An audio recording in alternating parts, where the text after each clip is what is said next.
And we are live. Welcome to a very special edition of Indie Comics Interviews. Tonight we got something special for you. We have got a sci-fi book by a great writer, Clint Stoker, and this book is F.A.T.L. And you get to figure out in a few minutes what that's all about. We have a picture up for you to give you a nice tease of the sci-fi feel. Artwork by Mr. Charlie. It is Snoggins, right? Is that correct? Snoggins. Okay. Oh, okay. Snoggins. So I got it wrong, but me too. Close enough. Just think of blowing people away with giant snow guns in the snow. There we go. Snow guns. That's an interesting mnemonic device. Snow guns. I got it. I love it. Snow guns. What's up, Simon? All right, and so you can. He's obviously this book is going to be featuring some fantastic art. That's the best thing to have to start with. Before we bring up the campaign for everybody, do you want to talk about yourself real quick, Clint, and talk about your background, introduce your illustrator, talk about the book before we launch the campaign? Before we show the campaign? Or yeah, so I'm Clint Stoker. People also know me as Sweetcast on YouTube. This is my third crowdfunded comic. I've written a couple novels before I got into the comics scene. And yeah, I think it's been a little over 2 years, right around 2 years, that I started a YouTube channel, and that's honestly when everything changed and it was like made crowdfunding viable. So yeah, it's been great. And then working with Charlie Snoggins, this is our first book together, and I don't know, I think it's a home run right off the plate here. Yeah. So. Yeah, definitely. You guys have already broken 50K, and you have 1,040 last I looked. So yeah. I mean, they say if you have as an indie book, and you reach the 1,000 backer point, 1,000. I mean, it's not even 1,000 copies because a lot of backers back more than one copy. Right. So 1,000 backer point, that's considered like top level success. I mean, it's not triple figures. It's not cashing in cha-ching, but it's considered you're among the best at that point. So. Oh yeah. I would say blockbuster status. Yeah, and that's going into it. That's what I kept saying is like I've got my indie book, which I love indie books, and then I've got a blockbuster. This is the blockbuster. And that's exactly the way I think that we have treated it since day one. And it's really cool to think about going from nowhere, essentially. 2 years ago, I self-published a couple novels and stuff. I had a few readers there, but not really. But then you make videos, you talk about writing, you move away from trying to get permission to get into the comic book industry. From editors and anthologies or whatever, to just going directly to the customers, and that changed everything. So I'm super fortunate to be where I'm at so far. But even still, we're going to extend the campaign another 30 days, and I think we're just going to climb even higher. So yeah, awesome. Oh, yeah, man. Even if you didn't extend the campaign, you'd still climb higher. You just wouldn't have the Indiegogo email push. So it's smart to extend the campaign. Yeah. But wait until you get your 72-hour email before you do it. You know what I mean? Yeah. We're got that out, right? Because we're in like 30 something hours left, 30 hours left, something like that. So the 72-hour email already went out. So yeah. There's like this whole art to like manipulating like the algorithm. There really is. Yeah. I mean, because it really is. And the Indiegogo algorithm is not that complicated. It really isn't. It's actually pretty simple. Not anything compared to like Google. You know what I mean? Right. It's actually a very simple algorithm. So it as far as manipulating that, it's just about triggering the right events, having the right. If you're looking to be searched, making sure you're easily found, it's really simple. I mean, it's really simple. Yeah. And showing up in like the people's homepages, people that are back in comic books, that'll have like recommendations. And if your book is doing banging numbers, especially right out the gate, people are going to see your book when they bring up the homepage. Yeah, the metric on that they're pretty secretive about, but I think I pretty much have an understanding of how that actually works. They gauge your first 24 hours. They are open about that. They're open about the gauging the first 24 hours, and then they will place you in your category. Which in ours it's what is it, art and something, and so they'll place you in that category, and then you will, based on how many people click through, not how many people buy or how many like that, how many people click through, they will gauge your placement. You know what I mean? And then that changes based on that information and a combination of how much is bought over the next week will also dictate how long and what place that sets after the next week. So now I can't be 100% sure on the after the 24-hour bit, because if they're open about the 24 hours, the rest of it is from me watching. You know what I mean? Yeah. And doing analysis. And you'll notice that there's every time a new campaign comes up, it'll get some placement on the top of the trending list, and things like that, which is great. I think that's a really good thing to give everyone a shot. Yeah. But that's a factor too. And I wish like there was a perfect way to figure out when campaigns are launching, so you could, if we all like coordinated when they were launched, we could maximize front page time. But it's not going to happen. That's impossible to do. And if we did it, they would change it. So yeah, there you go. Yeah, once Probably. they know that we'd like figured out their system and we learned how to game it. Right. yeah, that's when they change it. Exactly. Yeah. I can't figure out why when you're looking at comic books, then at the bottom of the page, it offers you a bicycle with electric brakes, a new set of headphones, and some camping equipment. And I'm thinking, is this in the same category? What am I looking at? No, that actually is based on a whole mess of different stuff. But those are the ones at the bottom of the page are in their featured. Those are the ones that they feel are being pushed. They decided to push for one reason or another. Now there's a lot of speculation. There are some people that have said to me that there's a way to advertise within Indiegogo's system where like you pay and then it gets into Indiegogo's pockets and then you get more into emails and stuff like that. I have not seen that metric in real life. You know what I mean? It's just a rumor. So Yeah. I have seen the other metrics that I mean, if I can quantify it, I can say that's a real thing. But if it's, if I don't have evidence, I try to. Yeah. Well, so the discussion kind of came up, I think it was yesterday on Twitter, about using YouTube ads to get ad space, because I guess Jason Brubaker did ads. And so, excuse me, you'd be seeing, watching one of your boy Zach's videos, and then you'd see a Jason Brubaker ad pop up for his Indiegogo campaign. I think that's smart, but I'm really curious how effective it is.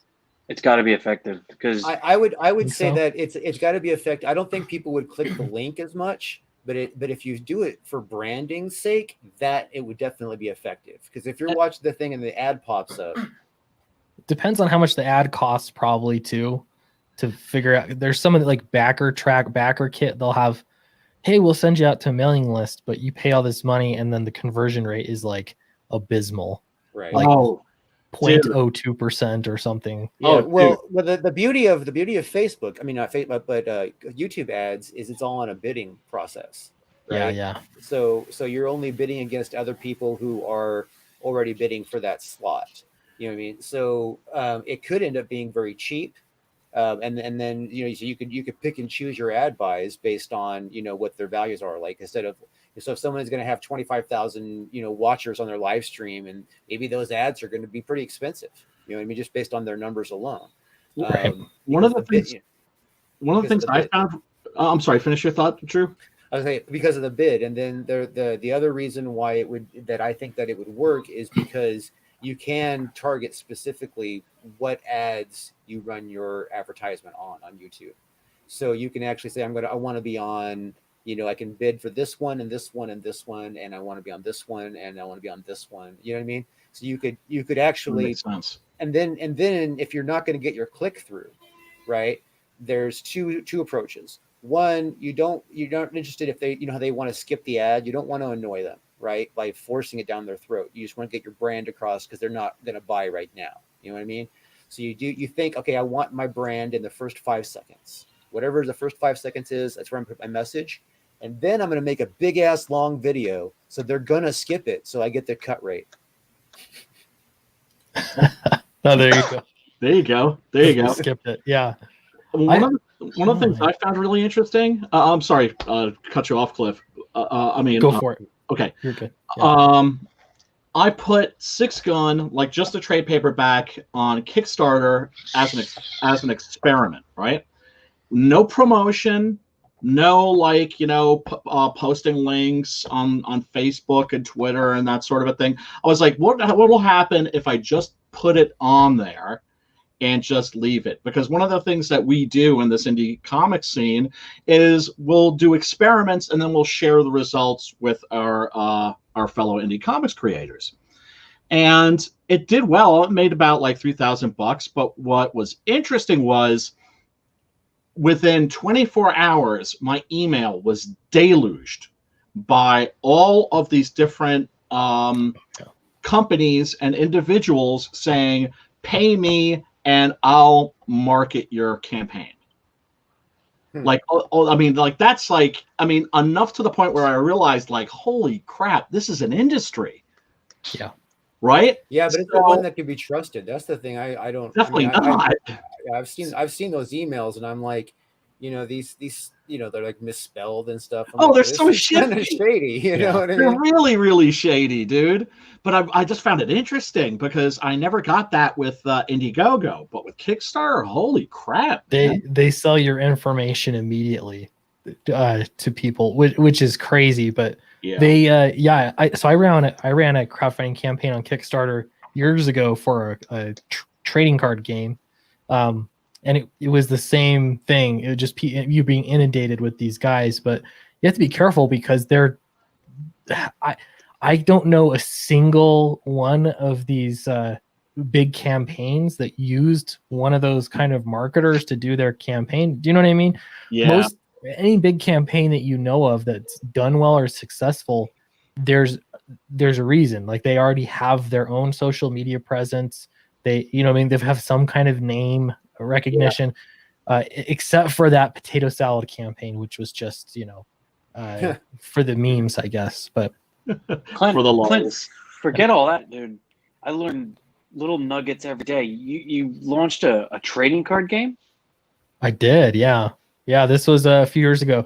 It was unsuccessful. I did it on Kickstarter. This was before I had a YouTube channel, and it's still a great card. I want to revive it and change it. So it was like the idea, it was called Arcade Fighter, and it was like, arcade fighting game. But I think now what I would do is do an indie comic fighter or indie comic crossover or something.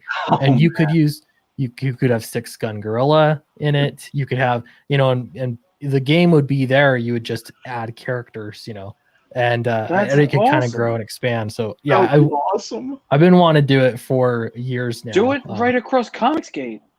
Exactly. Seriously, we've been talking about that for a while. Like how great it would be if we could have like a Street Fighter style, like Comicsgate, video game. That would be funny. And in fact, that wouldn't be hard to do because the Street Fighter video game setup already exists. You just have the 3D characters mapped on there, and they're so you would just need the animations. You would just need like the illustrations. You would just need the illustrations that are framed. They're not like a 3D model that you put on and it moves in motion. They're scenes. It's like you know what I mean? It's not you know what I mean? Those already exist. So, and there are some. I imagine that there's more advanced versions of that, but I'm talking about the simplified. Yeah. And the thing is we've got like the people that have these talents and these skills. Mark Marianelli, for instance, he has a game for Starfetched, which is the campaign he still hasn't launched, but that he's gonna launch. So I don't know. We'll see what happens. The Xenotype game looked really cool. Looked like Ninja Gaiden to me. I don't know if Charlie and Cliff if you've seen that yet. They have So that's a Liam Gray's book. They have a Yeah. game for it now. Yeah. I haven't seen that. I saw an animation. Well, the 3D Robin did one for Cyberfrog, and then I saw a different version that was just an animation. But yeah, that's cool. There are a lot of talented people. Tons. And there's the legendary Blue Muppet, George Peter Gatsis. He's doing a 6-gun gorilla miniature with his 3D printer. He's also doing the Captain Love hauler. Yeah, which Cool. he's done an updated version of that. He's cleaning up the final of it. I'm actually. Oh, that's amazing. Oh man, I since you bring it up, I'm gonna just be obnoxious and do this for a couple seconds. And you feel like the universe is caving in, there'll be love to the rescue. And it seems. Oh, it's such an earworm. That looks rad. Is that the ship that's in the background there on the wallpaper? Yeah, it is. Yep. Yeah, it is. Yep. Yeah. That's Captain Love's hauler. That's the basically his semi, you know what I mean, version, his space semi. That's his ride. It's his whip. It's both his house and his income. You know what I mean? So but he actually has an apartment in Mars. But we're not here to talk about Captain Love. We are here to talk about your book. So why don't we? Well, I have a question, man, because I mean we have a pretty similar. Just looking at Flynn there, this fatal Flynn there, reclined in the cockpit of his, and I say cockpit, I don't say flight deck. It's a cockpit.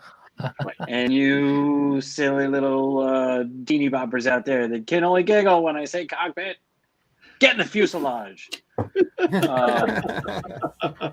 I'm looking at the way you've got it superimposed over your wallpaper, and I'm thinking, boy, this is a nice that's a nice setup. I should make the rest of this page. I know we already have this page with panels over it, but that's part of page 1. That looks really nice with him sitting below the front of the windshield there. Very nice. And it tells you a lot about the character too. That's what you're saying. We're like you could see him sitting in from the outside of the window, looking in, kind of. Yeah, I mean, this has like a real Fear Agent vibe to it, and I love me some Fear Agent. I don't know what Fear Agent is. That's a good one there. I always feel disclaimer. I always feel odd whenever we're like reviewing somebody's a project and I start comparing it to other stuff, because I'm always afraid that people are going to think that when I'm saying, oh, it's like this, oh, it's like that, I'm trying to make it, easier for people to like understand, like, okay, this is what the book looks like. This is what it looks like what you're getting, right? And not coming off sounding like you stole this, you stole that, I don't know. It's definitely got a heavy metal. It's definitely got a heavy metal vibe to it. That's too. what I think about that too. Absolutely. I mean, well, yeah. I mean, we're talking about a genre here. Yeah. Absolutely. No. Nothing you could say would offend me unless you say that. I don't know. I heard you smell real horrible. Then I would say I do. Very, very sensitive about my own personal odors. But you have the base of the internet, man. You're fat and your mama dresses you funny. Exactly. Shay the Red said it was a Cowboy Bebop feel. Space Dandy. Yeah, it's like a subgenre. Yeah. We got one of the first times Clint posted anything, somebody did say Fear Agent. And I did. I thought I want to look that up, and then I thought, wait, no, I don't. I don't want to know. Like, you want to kind of sort of keep yourself keep the blinders on, so you don't end up, because even subconsciously you don't want to get, if you find out that they were in similar territory, I don't want to either go down their path or avoid their path. I just want me and Clint to discover our own. Absolutely. No, I agree with that concept. That's why I got to be careful what I ingest when I'm writing. You know what I mean? Yeah. Because I have made the mistake of changing my direction not in a while. I've kind of like, I'm more careful now, but before when I would write something, I'd write something and then I would be like, whatever my environment was affecting the direction of my writing. And then like, I would go back and look at it all later. I'm like, what the fuck happened here? You know what I mean? It's like, and sometimes also you have what's known as parallel development, right? Where you have two projects that come out at exactly the same time with the exact same concept, in some cases the exact same title, like Six Gun Gorilla. And or like, remember when Dread came out around the same time as The Raid, and they have like pretty much almost the exact same plots, and then people are accusing one of ripping off the other, and it's like, no, wait a second, it takes about anywhere from 3 to 5 years to make a movie. You know, so sometimes it is just a matter of coinky dink. Is the best example, there was maybe it was 20 years ago, Dante's Peak. Yes. And it was Pierce Brosnan in some volcano movie. Yeah. And then Dante's some Peak, other and what was the other name? Volcano with the same thing Tommy with Lee Twister Jones. happened. Yeah. What'd you say, Simon? The same thing with Twister happened.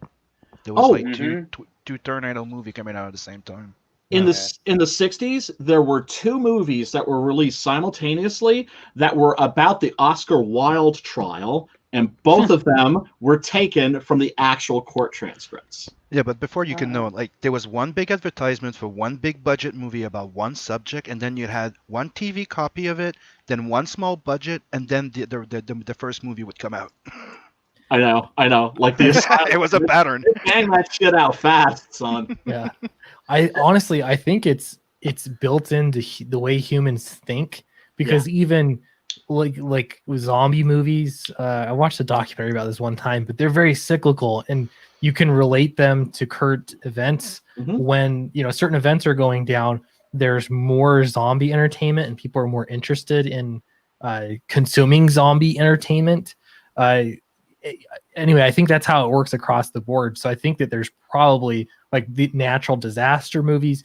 For some reason, there's just that thing that gets the human imagination kind of dwelling on those things. And then, you get enough people thinking about it, you're bound to get a couple movies, because that happens all the time. I mean, think of like A Bug's Life and Ants. Yeah, those came out. Right. And sometimes it's outdone by the second one. Like the example you're just saying.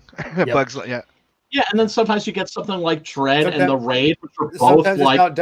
Sometimes it's outdone by the first one, like Tombstone and Wyatt Earp. Tombstone, man. Tombstone was awesome. I've seen it a million times. I'm not a big fan. I'm not a big fan of Western personally, but Tombstone is the shit. Isn't it? Hey, we passed 55K. Yeah, I'm always like, you haven't watched the right Western. Yeah, you guys watch 55. That's awesome, man. Woo! That's awesome. Oh, hell yeah. Oh, I'm actually, let's see. I can't even put both my books together and make 55. I'm contributor number 1133 because I just got my disbursement the other day. So, don't mention it, dude. I'm actually... Day one. What the fuck?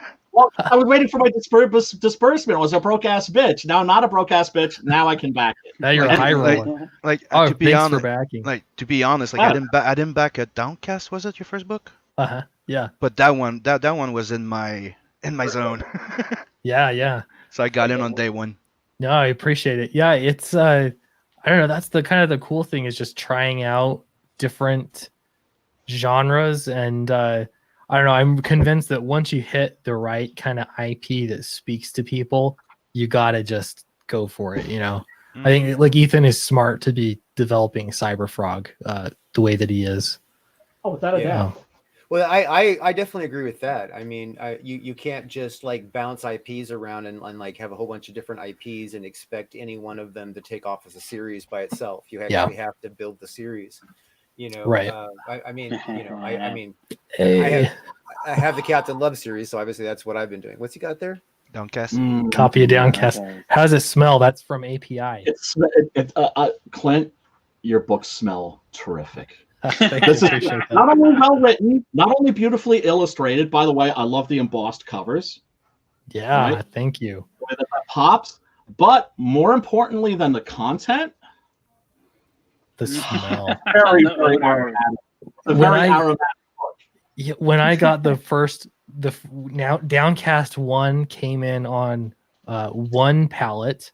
Downcast 2 came in on 2 pallets, but I'll never forget Downcast 1. I've never had that smell all throughout my house before. It was crazy. It smelled like a little print shop, and it was in November time. And so to me, it's like it reminds me of the holidays. So when I got Downcast 2 shipped in, it was like, but I got so used to the smell being around that it didn't just feel like it enveloped me like the first one did, you know. But yeah, it's so crazy. Having all those books around make your house smell real nice. Did you invite Adam Post over to smell it with you? I should have. Apparently Brian too. Yeah. We need to have a club or something. We can sniff books and then guess where they're printed at. And the book sniffers. Ooh. Yeah, that would be interesting because Books. not every like say if you use Mixum, you're not going to get the same printer every time. And you know what I mean? start explaining why there's a difference between the aroma between a novel, a graphic novel, a comic book, and a manga, and a ripping comic. Then none of them smell the same. Why? I don't know. It's Right. not pretentious at all. It's just not. Liz has little hints of anise, so on and so forth. Simon? That smells like glue 56. Yeah. Simon, take your shirt off. It is already. I'm good. All right, just Hey, well, why don't we, with that Simon take your shirt off transition, check out this video real fast. Let's watch this. Oh, it's bitching. We've received a transmission from the planet Thandril. Shall we give it a listen? I'm calling you because my planet is sick. And not the monarchy, not the royal guard, not a single person on this spinning rock seems to care. It started gradually. First, it got into our heads. By the time I realized something was wrong, by the time I woke up, they were already here. Things look perfect at first glance, but that's how the aliens work. That's how the invasion starts. A slow boil. I'm calling you because I can't trust anyone here. You're off planet. You're a professional. And I'm afraid we might already be dead.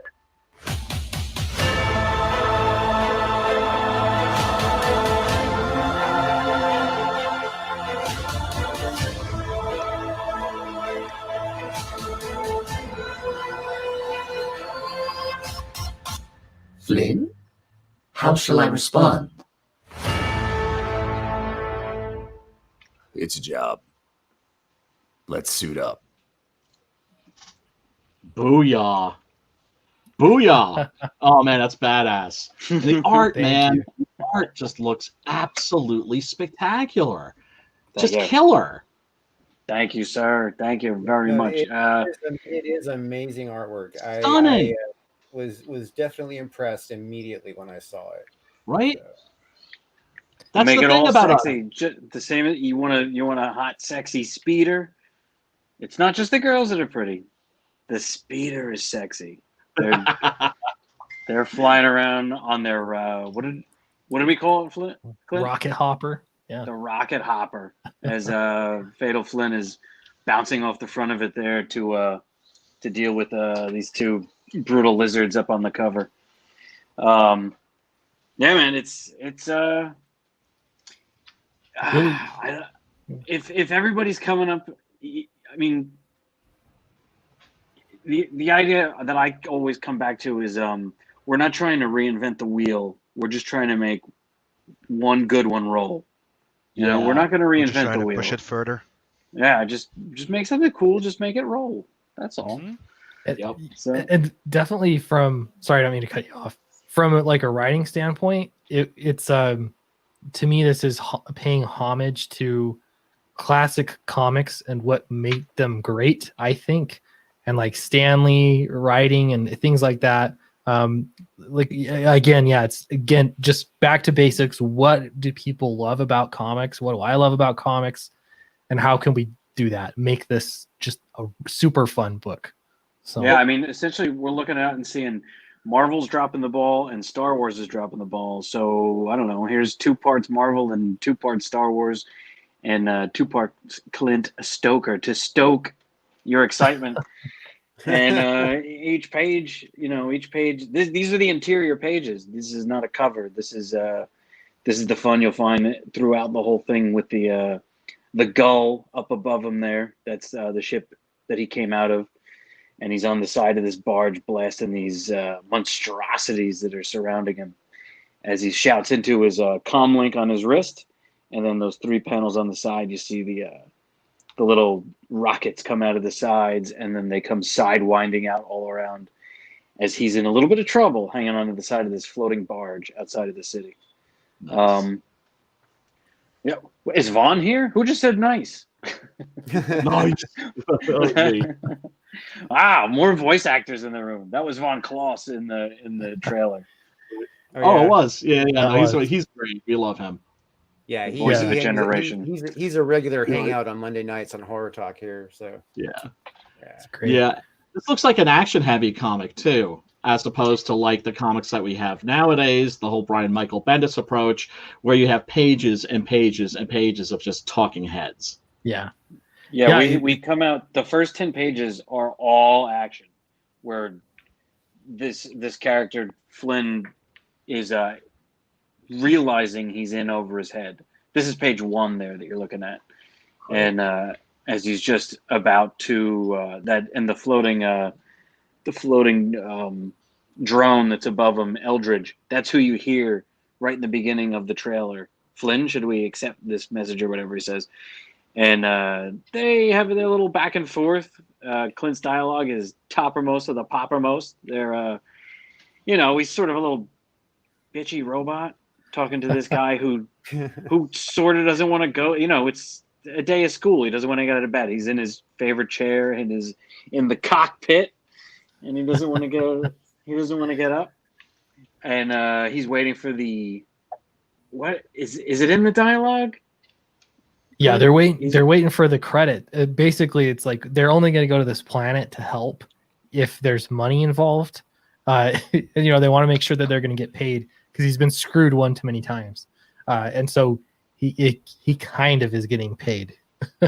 So that makes the whole thing more fun. But for him, it's like he's got this debt hanging around his neck that he needs to take care of, and so. He's just hoping for a quick buck, but he soon learns that this is a much bigger problem than he had first anticipated. And so it just throws him right into the action. I think there's 2 pages of, you get to know the characters a little bit, and then it's thrown right into this action sequence that just blows you away. Yeah. That panel on top there, that's after he calls in, a couple that scrolled up a little bit ago, he shouts into his wrist communicator, "Send in the missiles," and the missiles come firing out. So then this is the next moment. So the pages, the way they're listed there, are a little bit out of order. And, I kind of didn't really notice that panel because I'm hypnotized by the bootay and the bottom right panel. I know. I am doing my damnedest to hypnotize you with I'm triggered. with the AAT. That's I can't help it. It's what I want to draw. It's what I want to draw. You can't stop me. Female form. How dare you, sir? So they're looking out the window as those. If you scroll just a scotch up to the top there, those missiles are zeroing in on Flynn as he's pushing away from the barge that he's floating on, and the missiles are there to get him out of that jam as those creatures are all. Ripping and roaring out of the side of that barge, and he's in silhouette with that city in the background. And then the camera pushes past Flynn as the explosion hits. Did he survive? It's the beginning of the book. I think he made it out of this. But so there's a light on in that tower there, and then we get a little closer and see Moxie. That's the chick in the black jacket with the red bodysuit, looking up at the explosion, and she's thinking, if only I could be a part of this excitement. I'm stranded in this tower with all these stuck-up aristocrats, all these stiff dweebs. And she wants to go out there and be part of the world where she sees all this happening. And that there in the purple and the blue with the icy blonde, that's her bodyguard. And she's telling her, she's experiencing on the Wii. Why would we go out there? There is nothing out there for you, eh? Stay here with us in the lap of luxury, see, huh? And she's been out there. She's seen it. But Moxie's a little younger. She wants to get out there. And that's the character that she was cosplaying when she was highlighting your book.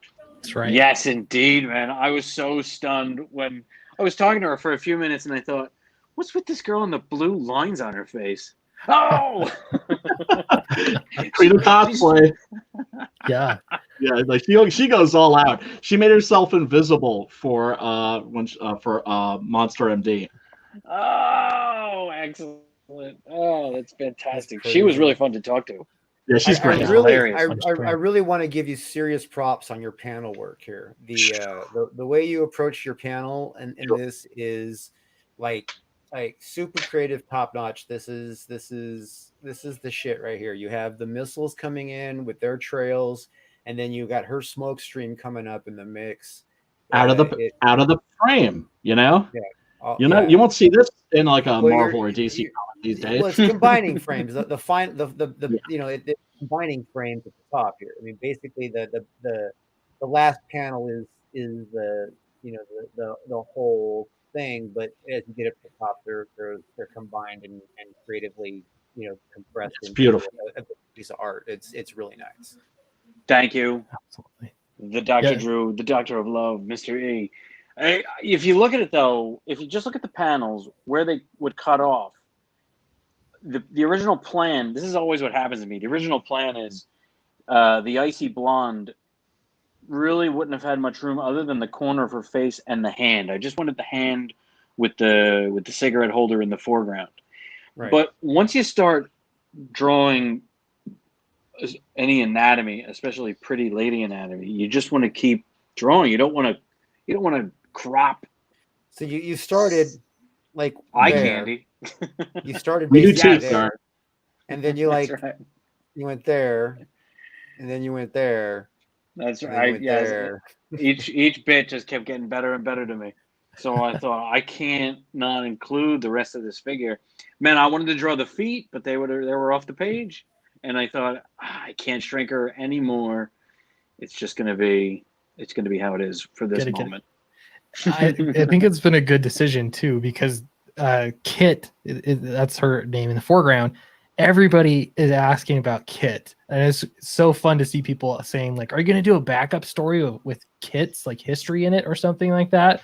And I don't know, it's just fun, just from the character design and the way that they're standing. You just get the attitude, you know what I mean, and what's going on with those characters, which I've got to say too is kind of a window into the writing process of this. This was super collaborative between Charlie and myself, and you could even hear like as Charlie describes what's going on here in his visual storytelling process, he has motivation for the characters. You know, the one character wants to be out there, the other character wants to be right where she's at. You know, and so it's fun for me as a writer. Then it's almost like.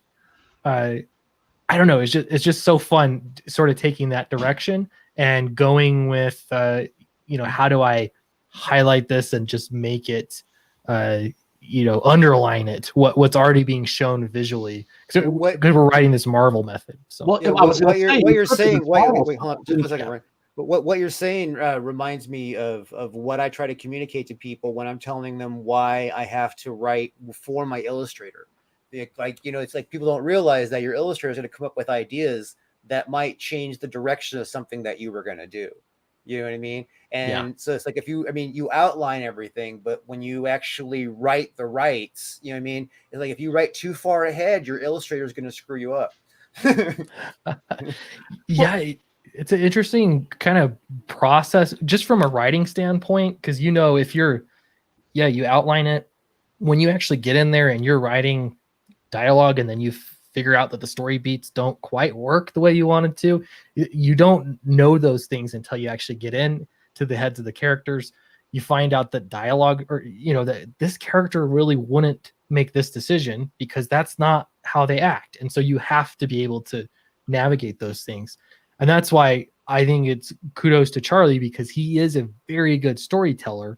And so him going through the process, we've got a great outline, but going through the process and making these decisions as to how characters are going to act in a certain situation, that it's just such good storytelling. And so I don't know, it's been really, really fun to work on this. So sometimes the way it works, I almost feel as though we're two archaeologists in different parts of the dig.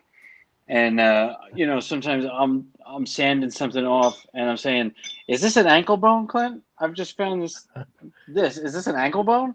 And he's across the room, in the Indiana Jones part where he sticks the staff of Ra in the thing, and he says, "No, I think that's a coccyx, because over here I have an ankle and a wrist."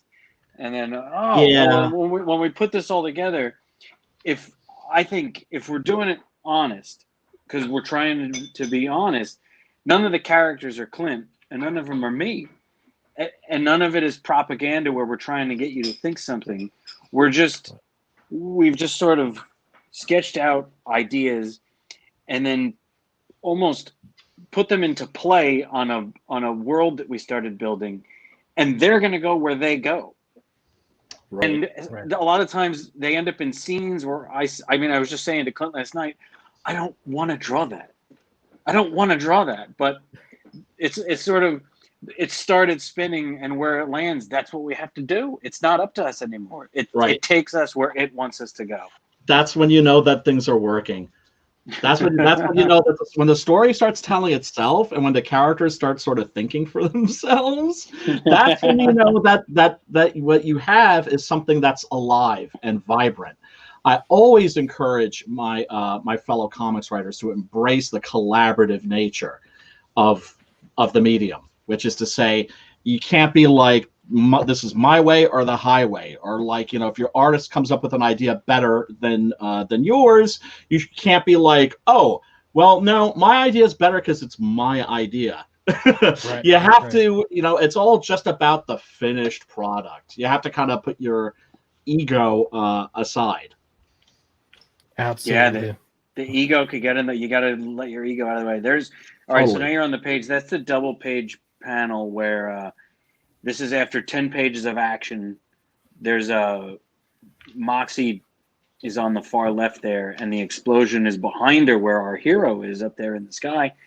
And she turns around and says, this is where we got to go. Look at this dynamic action in the sky. And I know it's very small on the screen, but she looks across this big room where there's all these aristocrats and all these off-world types, and in their highfalutin setting, they're all engaged in chitter-chatter, and some of them are hooked up to these personal drone devices that have intoxicants and entertainment that they're attached to. And then there's that blue tube that's in the middle of the room. That's where Kit is enjoying the lap of luxury in this sort of rejuvenation spa treatment that she has.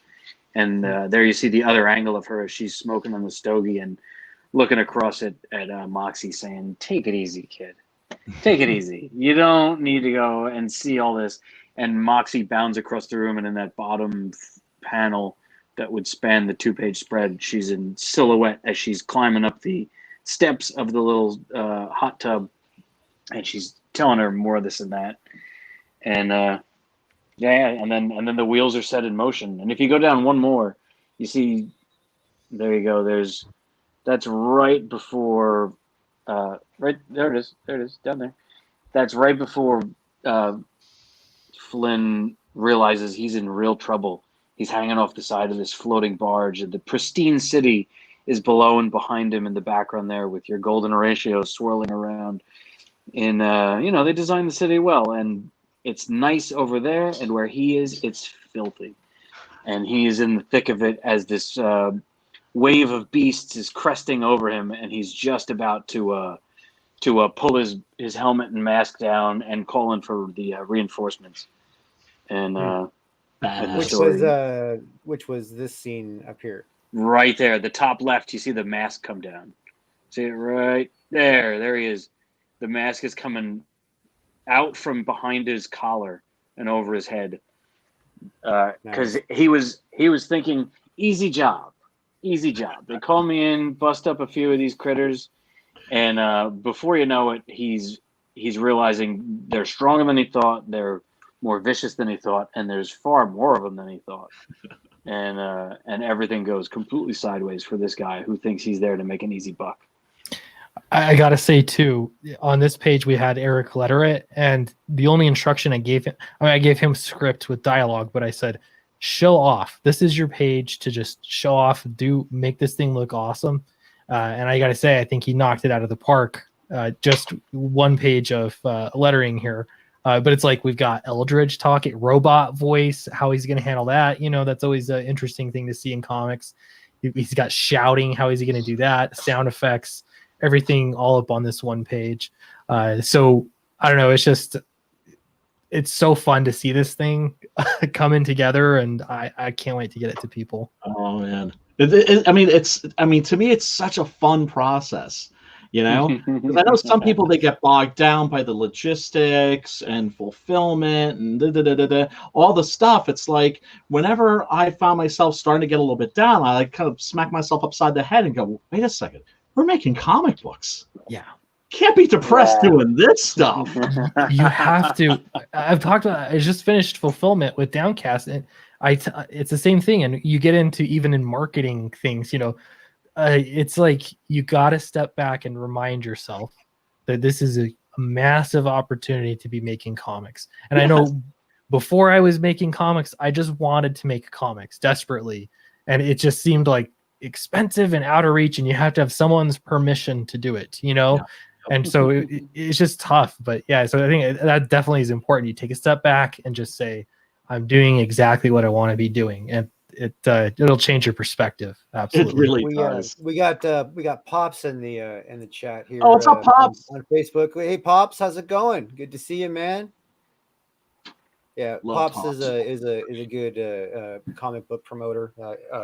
Mainly focuses on Facebook. Does have a YouTube channel too. So does he also play and promote Bon Jovi? How many Van Zants are there? We got Hex also. Hex Allen's in the chat. What up, Hex? Yeah, hey, Hex. Yeah, He's congratulating y'all on 55K. Yeah, man. 55. Nice, thank you. Look what happens when you look away for a minute. Yeah, blockbuster status for sure. Keep it climbing, everybody. We're rocking the stream. LOL. Who is the Bon Jovi guy, Van Zandt? What's his first name? I have no idea. I'm not a Bon Jovi guy. I'm not. I live in New Jersey. I'm not either, but everybody just knows him. He was in The Sopranos. You're 55. Who's the 7 now? Who's the Van Zandt guy? Thanks, everyone. He's Joey Van Zandt? No, he's Silvio in The Sopranos. Little Steven? Yes. There we go. His real name is Steven. Is it Steven Van Zandt? I think so. He's Silvio in The Sopranos. He's incredible. Gotcha. Yeah. Sorry, is this too much New Jersey lore for everybody? Okay, dude. I'm in New York. I'm and right by the border too. So yeah, Steven Van Zandt. I had to Google it, but yeah, Steven Van Zandt. Yeah. See, I always knew him as Little Steven when he was with Bruce Springsteen.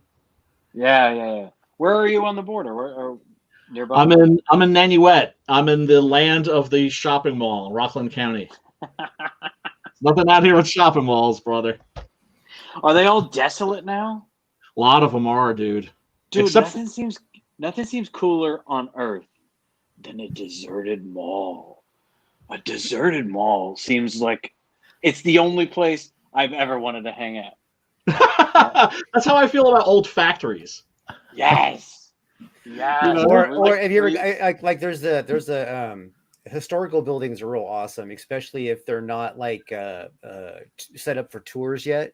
There's this brewery that's an old brewery. I mean, it's got like I mean, like an old elevator. You know what I mean? It's like shakes and you know what I mean, even, and it's all brick. And but there's places like that, you know, in the Central Valley, like crazy, because they're, you know, they were like active at one point and then they were abandoned, just like whole towns. You know what I mean? That are like old West style towns that people have, like, you know, either converted to like a tourist trap because they're still old West, like a whole town, or they're actually up for sale. There's like actual towns, like the whole township is up for sale, like the entire swath of land with the general store in it still. And it's like, it's really amazing to just go wander through these places because like they're left the way they were. These are not like, you know, in like where vagrants can get in there and hang out, so they haven't been screwed with yet. They're basically just left intact and, you know, as they are. Those places are just. And you're in the Central Valley. I take it that means you're in California. Yeah. Yeah, I saw a guy on YouTube. Yeah, he and his friend bought a ghost. They bought a ghost town. Wow. Bought a ghost town. Wow. We should do that. Call it Comicsgate Town. There we go. Welcome to the township of Comicsgate. Yeah, make a commune. Right now, that won't go over well. Better yet, we could buy an entire skyscraper for the price of like a DVD player in Detroit. Or wait 2 months, Manhattan. That's the next one. Oh man, but yeah, like the malls out here. Yeah, a lot of them are turning into ghost malls, except for the really, really bougie one. The real bougie one that sells like, you know, $5,000 Gucci handbags. They're doing just fine. Interesting. Really? People are still going? Oh yeah, the people that still have money. Yeah, the ruling class, man. The money's just going up. Okay, that's America, man. Also, a lot of Chinese tourists, interestingly enough. Yeah, I mean, They'll literally come here to shop. Yeah, there's quite a bit of activity still. The problem is that the stuff that is every day, you know what I mean, that, you know, that stuff is still going, you know, but the specialty stuff, like watch shops, you know what I mean, like in the Tower District here in Fresno, there's 2 watch shops. Both of them have not been able to open, you know what I mean, until just recently. And then it's like they're not really doing a whole lot of business because there's not a lot of people on the street buying stuff because everybody's told to honker home, you know what I mean? So it's like, you know, they're like almost just hanging out in their shop, you know what I mean, because they got to pay the rent. So it's like a place to hang out, you know. It's like, that's just one example, but there's like a lot of places like that are retail spots that are allowed to open up now. You know what I mean? You're allowed to come in, you got to wear your mask, all that kind of crap. But nobody's coming in because everybody's got to wear a mask and you know, be outside, and you know, it's just plus right now with all the smoke, nobody even wants to go outside. Well, California, you guys have embraced utopia, and the hellscape has embraced you. And well, just so you know, California isn't all the same from end to end. You know what I mean? I live in the Central Valley. We're like, you know, like a very farmland area. right? Yeah, mostly. In fact, we feed the country. You're that Victor Davis Hanson land over there. Yeah, and then you know in the South, in South California, you know where San Diego is. That's like probably like high dollar conservative area, all the way from almost from Orange County down south, just straight down. The rest of California is pretty much like you know, is like, you know, rich conservative land. You know, it's all the beaches and where everybody who's wealthy lives. So, isn't that where Star Wars girl was telling us she lives there? Orange County, yeah. Yeah, Orange County. Yeah, that's a very conservative area. Yeah. And you send is the Congressman Devin Nunes? That's Clovis. That's across town. That's not my congressman. I don't get to vote for or against him. Yeah.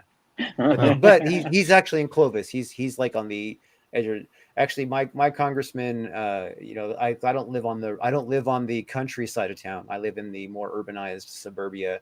So ours is Jim Costa. Our congressman over here is Jim Costa. And Sorry, I didn't mean What to cut you off. And have the fires gotten to you?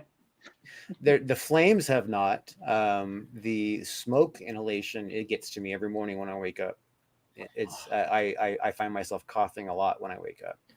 So Way over here in Utah, we're getting the smoke too, and it happens about every year.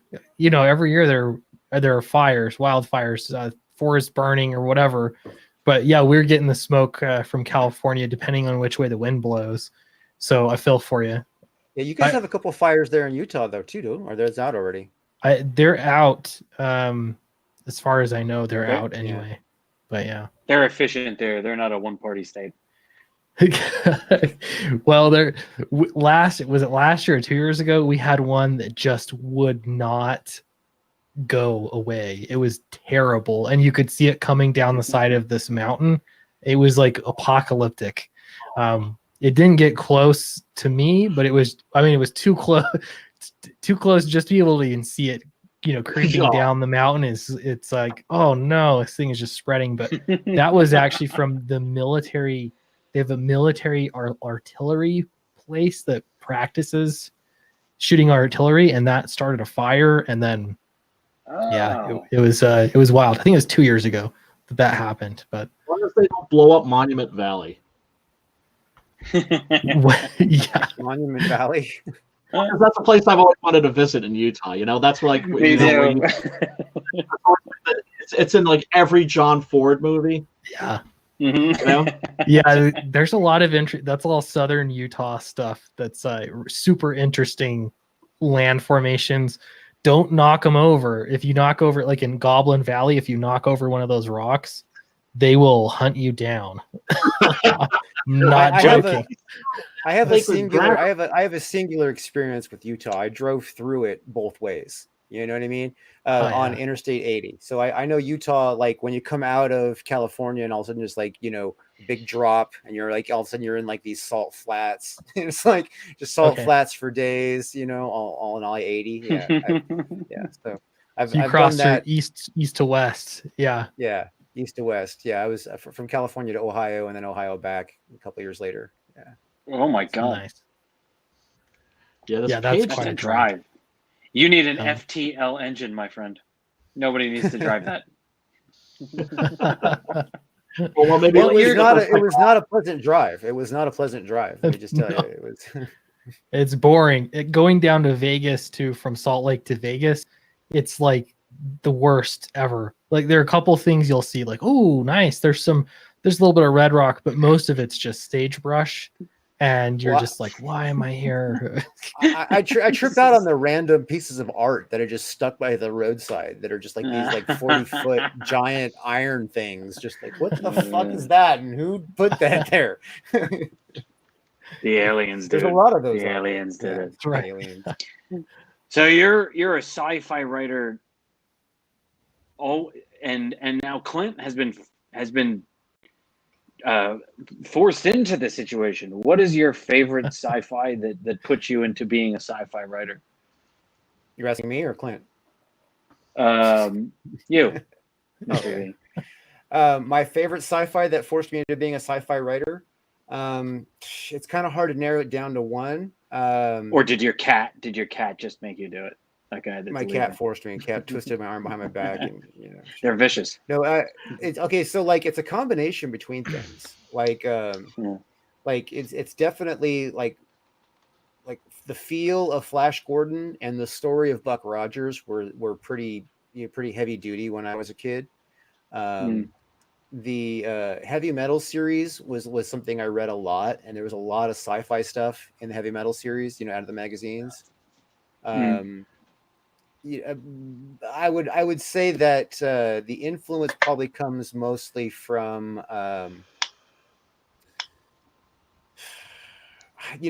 would say that it's probably like a crossover between genres, between movies and comic books that inspire it, because there's a lot of James Bond in the character that I use, even though it's not really sci-fi, you know what I mean? So there's but there's a lot of sci-fi actually in James Bond. Yeah. There's a lot of lasers and like killer diseases and exploding pens, submarine cars and all that stuff.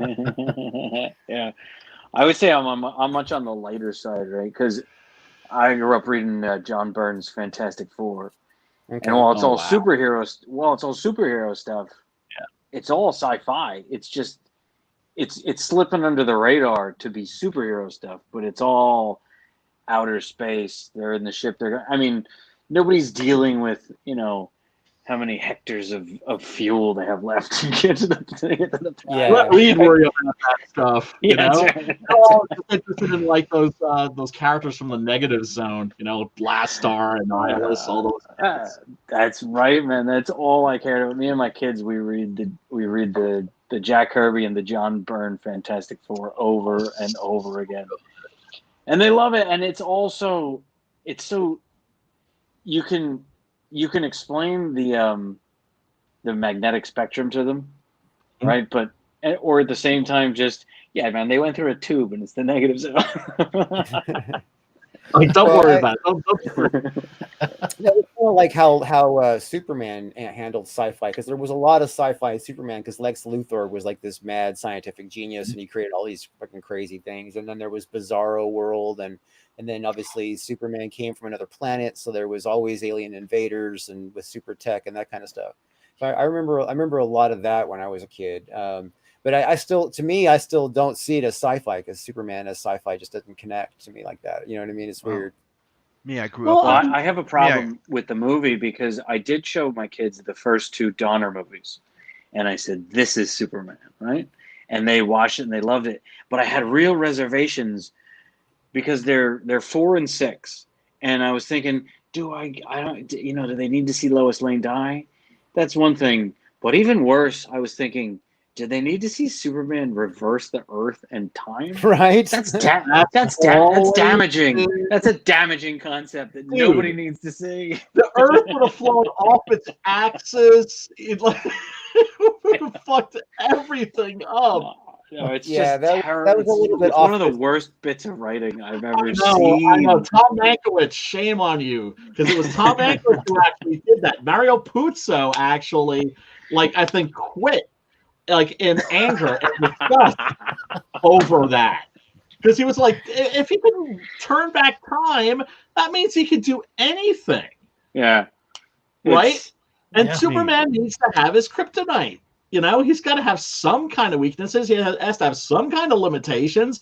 Otherwise, it's just everything's just a Deus Ex Machina. Here's the thing. They could have had him turn back time. They could have done a similar visual without stopping the Earth. You know what I mean? They could have had him go outside into space and spin around the Earth, where he gets his speed so fast that the Earth, as it continues to turn forward, goes back in time, and you can see all this stuff happening backwards. That would have been a more physics-friendly visual. You know what I mean? But they had to stop the Earth and spin it backwards. That made a difference. The dam suddenly integrating, and all the rocks of the rock slide going back up the hill. Dude, it would have made more sense if they would have said that the momentum of flying around the reverse of the Earth made him travel back in time without affecting the Earth. Like Flash did. Like Flash did. Got fast enough, he went back in time. And that's so he had to fly out into space to get the speed that he needed to go back in time. That would make sense. That would that would be logical. Just to show you a different point of view, I grew up watching stuff like Captain Flam, Captain Harlock, Grandizer, and I discovered comics with Heavy Metal Baron. I was highly into American comics too, and I always saw superhero comics as sci-fi, where the character decides to be a hero. Yeah. So he's empowered by a sci-fi power, because that's how it started. Either he was an alien powered by alien, or there's a radioactive spider that bites his ass. That's how it would start, and that guy decides to be a superhero. Right. Hence the super. So to me, it's always been a base of sci-fi. Right. Or if it's not sci-fi, it's based in mythology. Right. Or it's you have supernatural. Right, or you have the X-Men, who are the next step in human evolution, which is a really interesting concept. The thing that makes them superheroes, the fact that they decide they want to be a superhero, and their freaking muscles, Yeah, and that they want to use their powers for good. But when it comes to genre defining, to me, it's Alien. Is it science fiction or is it horror? Well, clearly it's both, but it's really a horror movie. I would say it's tone. right? Mm-hmm. That's what pushes something from maybe like one genre into I believe they another. define But it's like I saying Hulk is believe Jekyll and Hyde, but instead I of being believe the they call serum, it it's radioactive. I believe I believe Alien defines themselves as a sci-fi thriller, though. Well, they can go fuck themselves. And it goes with the principle of making the monster a hero, which was like the first one, and Yes. the same principle of Frankenstein. Yes. Ah. Yes. Because you start by fearing the monster until you sympathize with the monster and you understand that he's really the hero of the story. Exactly. Because And- the doctor is the monster. right. And you know what I love about comics too, superhero comics, is that you can still do supernatural. You know what I mean? Like Yeah. in the same universe where Superman or where Spider-Man exists, and he's all about science, Yeah. and invention. There's still Doctor Strange, and then there's just these supernatural elements to it that I love, and that's for me. Like with Downcast, people are asking, was it sci-fi or is it fantasy? It's exactly that. In this world, there's going to be some science elements. There's going to be some supernatural elements because it's awesome. That's why Look, Superman has three weaknesses, right? Kryptonite, that is a sim for Lois, right? And magic. Anything supernatural can affect him like he's a human. Yeah. Yeah, sorry to cut you off, Simon, but yeah. No, it's true. There's a story where he can't even face vampires. There was an old story with Arthur Adams was drawing it, and I don't remember who was writing it. Yeah. But the thing was Batman. It was Batman and Superman. Yeah, and Batman saved his ass because you can't do nothing against vampires. Yeah. I mean, that's what excited me when I found out that they were going to do Batman versus Superman. I thought, finally, we're going to get a movie where Batman exists in the same world as aliens and magic and the supernatural, right? Because then, of course, you have, Etrigan, the demon, and the Arthurian legends and all that stuff. I mean, that's what I'm doing with Tales from the Adverse. It's sci-fi, but it's magic too. Everything's awesome. mixed in there. Oh. Oh, and also, Simon, congratulations on hitting 3K on that finally. Thank you. Everybody go back, Tales from the Natverse. It's going to be fire. Nice. Looking forward to Well, that. I forgot to follow up your Pops wanted us to know that he's the founder of the CromCon. He does an online con every couple of months, and he's all saying there's a couple of spots left. So, ooh, is that like a Robert E. Howard related thing? With the CromCon? Yeah, I don't know. it's Crom. Ask him. Oh, I get you. No, that's a K. That Crom's a K. Oh, isn't it? No, it's a C. There's a C. Is it? Crom. I think it depends from French and English. I'm not sure because I saw it with K too sometimes, but it's mainly C. Crom. Crom. Well, that with that said, why don't we talk about perks? Okay, Brian's gone. I'm gonna be So your featured is your collector's bundle. What is that? Yeah, so collector's bundle, you get one copy of each version of the book. So basically you get cover A, which is this wraparound cover that Charlie did. It's beautiful. Cover B, which is same book, but with the variant cover that Chaz Walgamont did, which is that orange one. And then we've got the black and white one that's not a variant cover. It's basically a variant book. The whole thing is the black and white line art. And this is for people that just want to look at Charlie's beautiful line art, essentially. But beyond that, you also get your name printed in the book. You get a trading card set, and that's going to be all wrapped up in a wax pack. If you backed Downcast, Rise and Fall at the collector's bundle tier, you know what I'm talking about. That was a huge success. People loved it. So we're going to do that again. And then it also ships first. So this perk is top of the list, front of the line to get shipped out the door. Sweet. Very sweet. And then what is the just wraparound cover? It's obviously the illustration by now. That is that this illustration here? Yes. Basically, yeah. Yep. That's the wraparound cover right there. Yeah. So you get that, and it's everything's square bound. Like we're doing, perfect bound books, really quality. If you've seen, the stuff that I've printed before, I use a very nice printer. So yeah, that's the book, straightforward, $25. Domestic shipping is like $6, I believe. This might be a silly question, but are you going to put the label down the strip down the middle since you're doing perfect bound? Down the spine. Yeah, usually wrap around, you know what I mean, is for floppies, and so you have the spine. It's yeah, we had a lot of conversation about this. I don't really want to interrupt the image, so I don't think I did the same on that hunt. Yeah, I think if anything, we could put the logo there somewhere, or just F.A.T.L, so you know what the book is. But I'm not going to cover it. I don't think we'll cover it with like a black bar or anything like that for the spine. It'll just be sort of a colorful spine, which I have seen done. There's several trade paperbacks I've seen where it has the art sort of wrapping around, and I think it looks nice. So no, I've seen the art wrap around the spine, but I mean, it's like usually there's the artwork for the spine itself in the middle is like not busy or not essential to what I mean, and then they have the text, the name of the book, the artist, the author, that kind of stuff, the logo, etc. Yeah, I think we'll have a title there, so you'll know what book it is when it's sitting on the shelf. Probably in white. I'm sorry, I was getting a Guinness. Right in the middle of that image, there's it's just the side of a building. It's the front of the speeder. It's right where your the play sign is. So, whatever would appear would be somewhere around the edge of the building, and then our names, and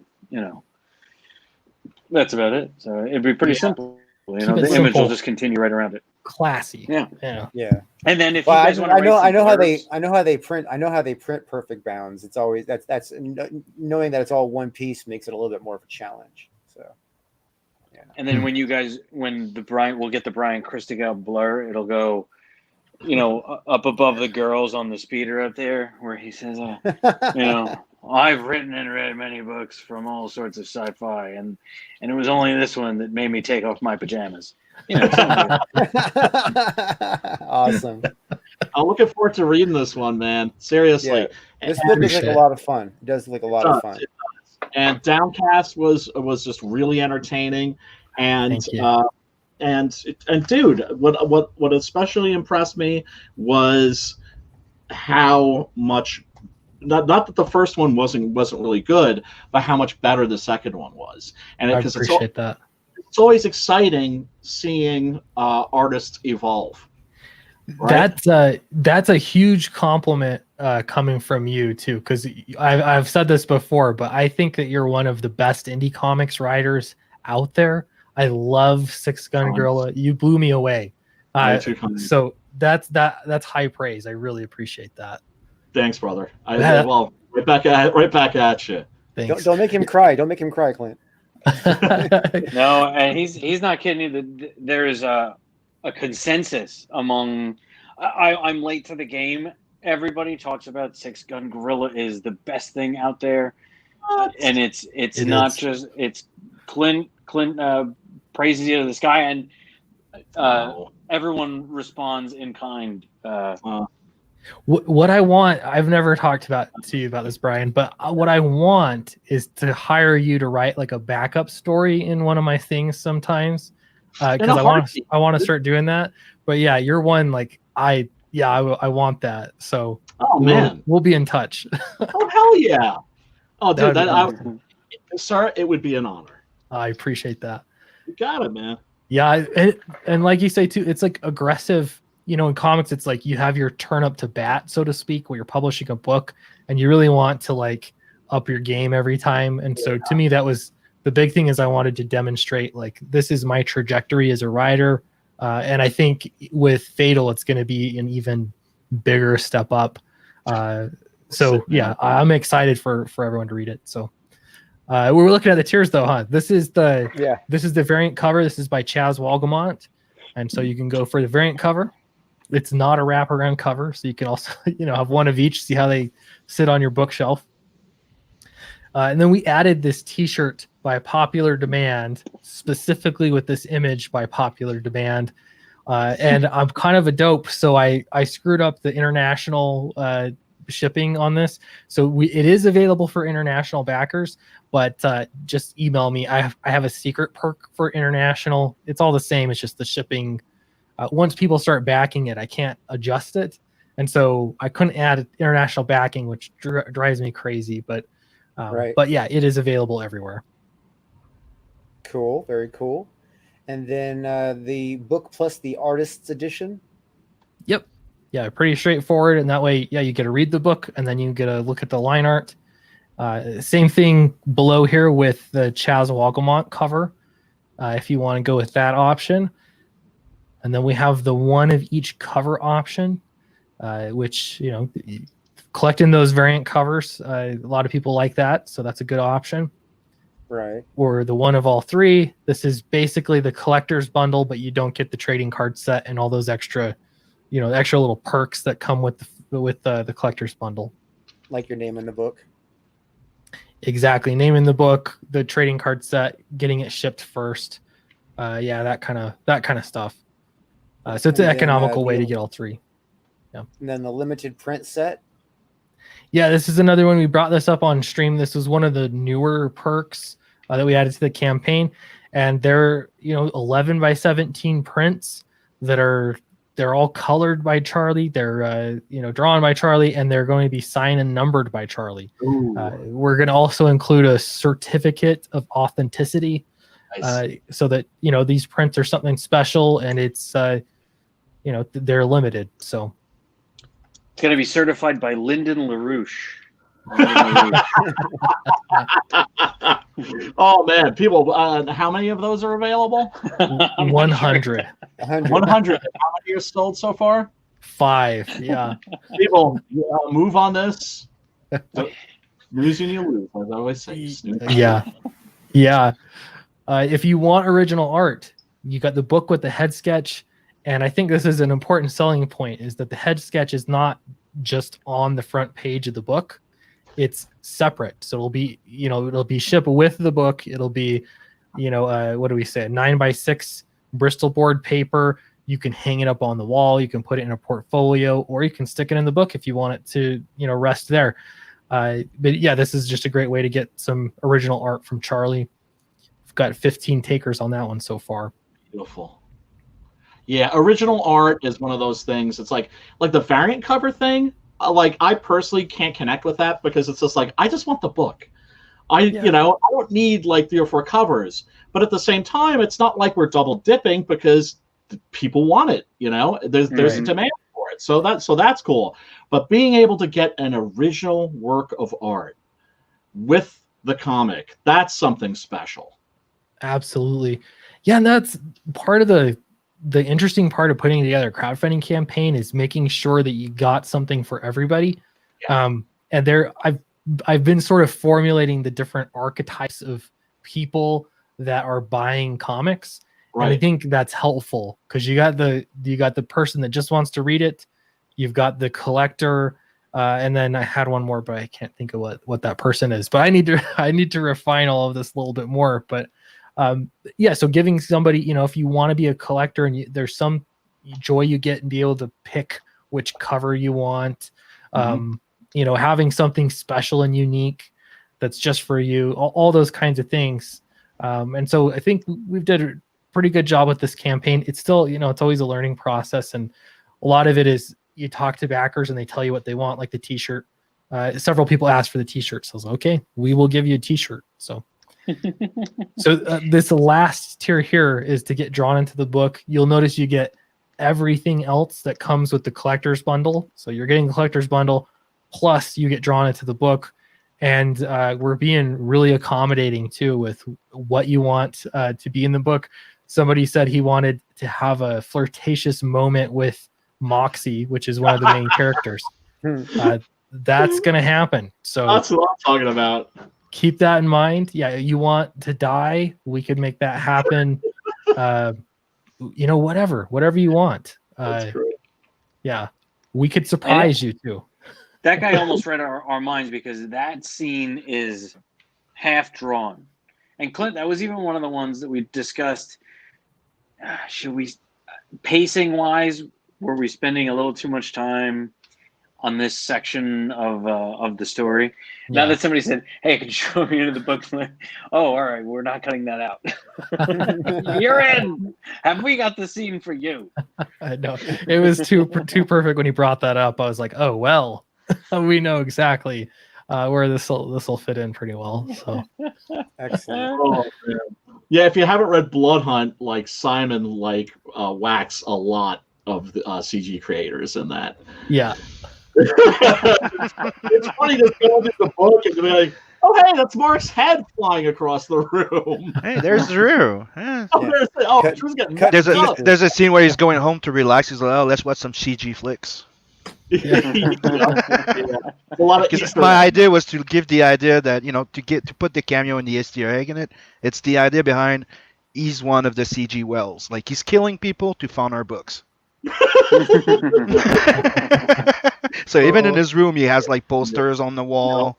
Yep. I love that. We gotta do that. We gotta do something with that for the Doc Salem Blood Hunt crossover Yeah, possibilities. dude, I always put that in all my books. You know that shit. So it's a done deal. Good. It's a done deal. Yeah, boy, that's what I'm talking about. Well, I am looking forward to the book. The artwork is super impressive. The thought process and the effort that's going into it is clearly top notch. You guys are definitely going full out on that. You're not half-assing it even a little bit. You're going further than most teams would. So that's really great. And I mean the artwork is just kicking ass. So I mean I can't wait to see where all this goes. How far along is the book right now? We're somewhere in the black and whites are about halfway. So now there's got to draw the second half. And each part that there's the second half of it it's going to get almost crowded. There's a cliffhanger that we're aiming at, and I don't know. The page count might have to be dialed. Am I saying too much? Clint, you say it.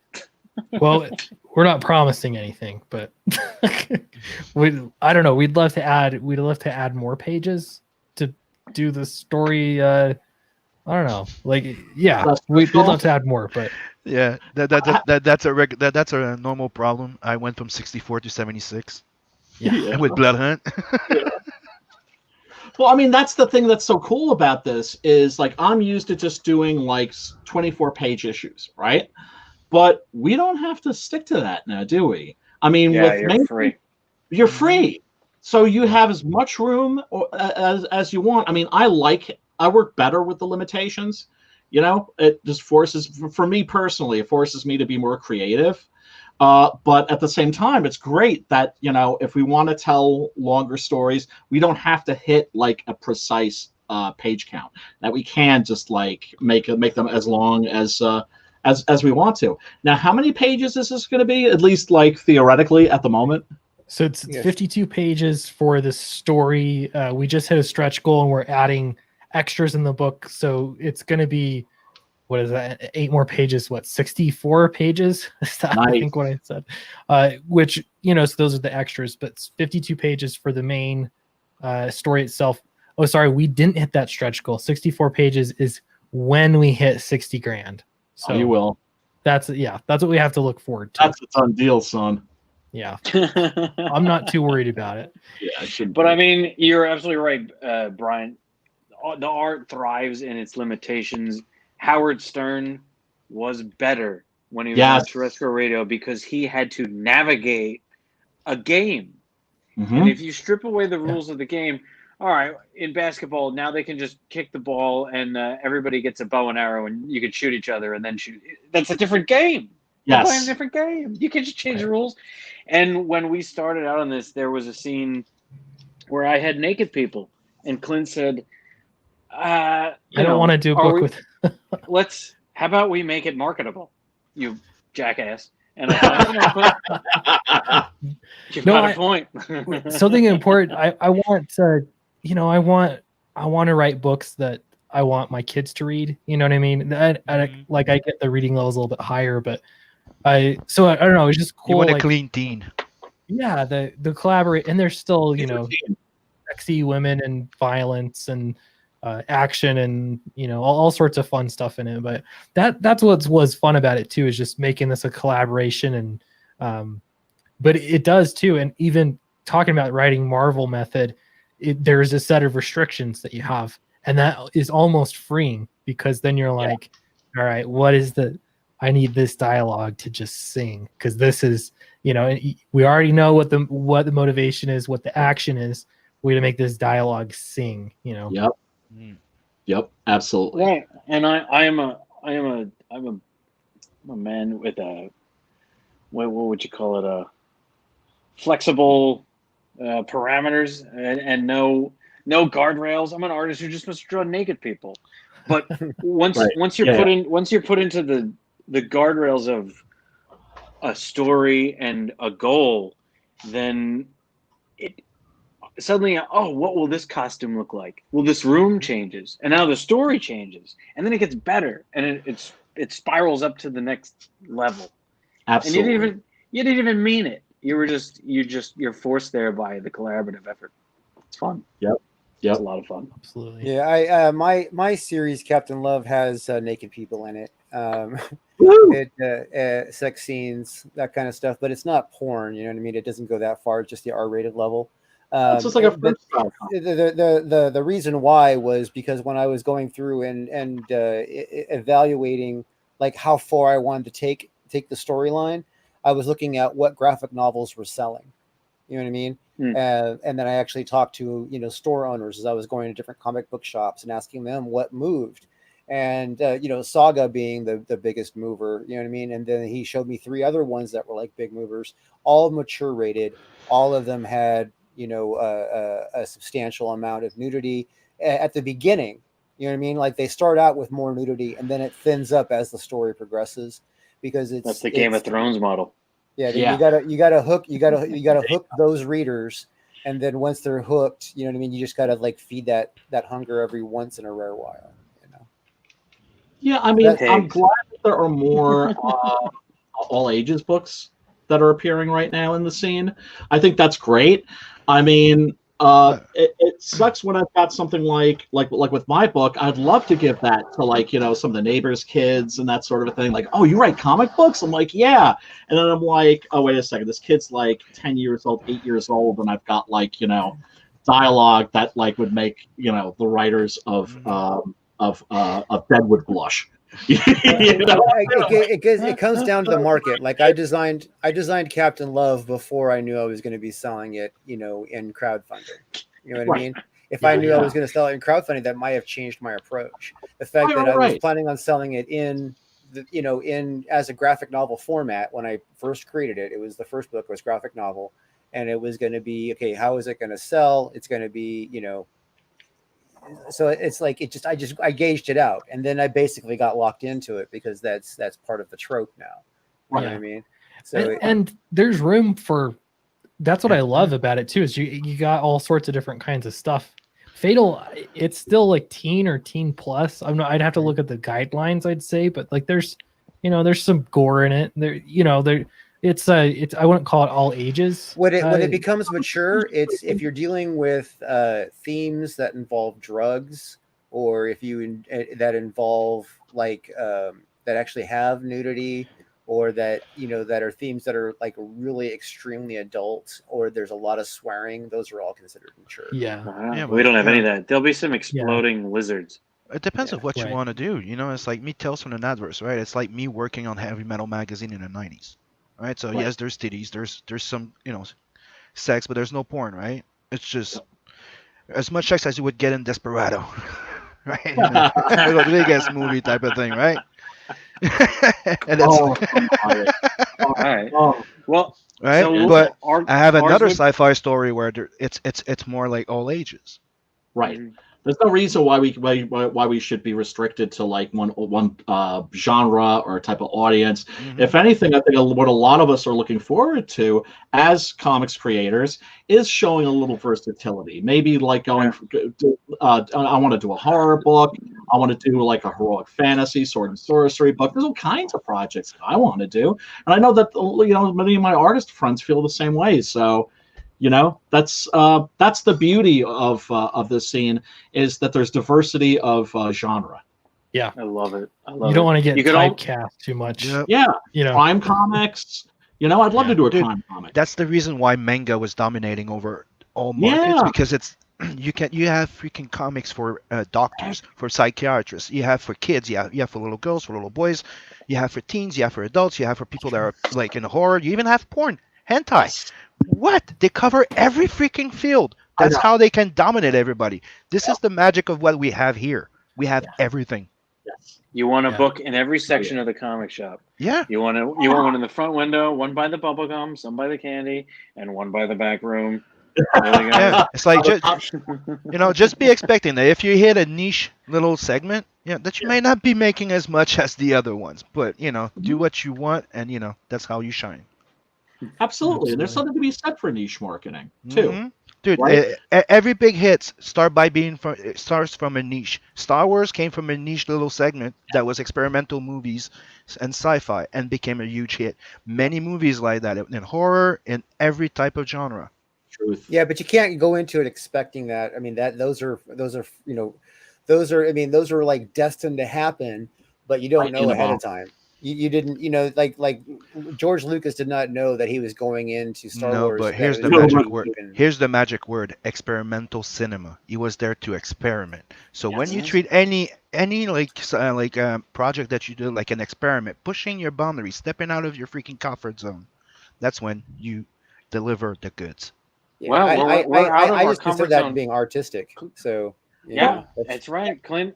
I don't think Clint has written a sci-fi book. No, right? I've written dystopias but not straightforward sci-fi. No space operas. You could essentially put. I mean, what was the title that it said? Instead of F.A.T.L up there, it could just say Weird Tales. And it's true. Yeah. We'd be right in that zone, and it's maybe it doesn't look exactly like that, but that's kind of where it is. We're experimenting. We're out on the edge, pushing what we know a little bit, and using a little bit of what we know to push it. Mm-hmm. And there's not like a sense of like the genre defines what you're gonna write, which is what's so freeing about comics right now, especially with crowdfunding. It's like it's sci-fi, but we can really we can really experiment and do all sorts of stuff with this.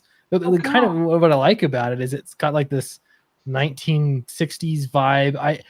I think of it from my perspective that it's a fairy tale, set in space. Like that's sort of the story beats and things like that. And so I don't know, it's just fun to sort of pull in these influences and hopefully give people something that's really different that they're not seeing all the time, and you're definitely not going to be getting in a comic book shop.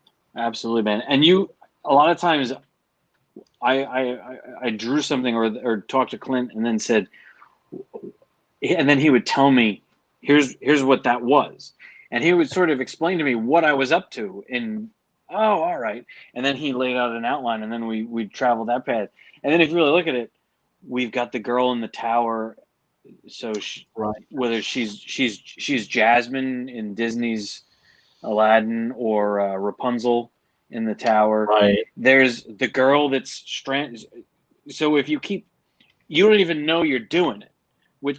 If you're being artsy, you're pursuing these characters who are going to talk to people because they represent things we all understand a little bit. The guy out on his own who's under the gun, he's a little sloppy, he's a little dangerous.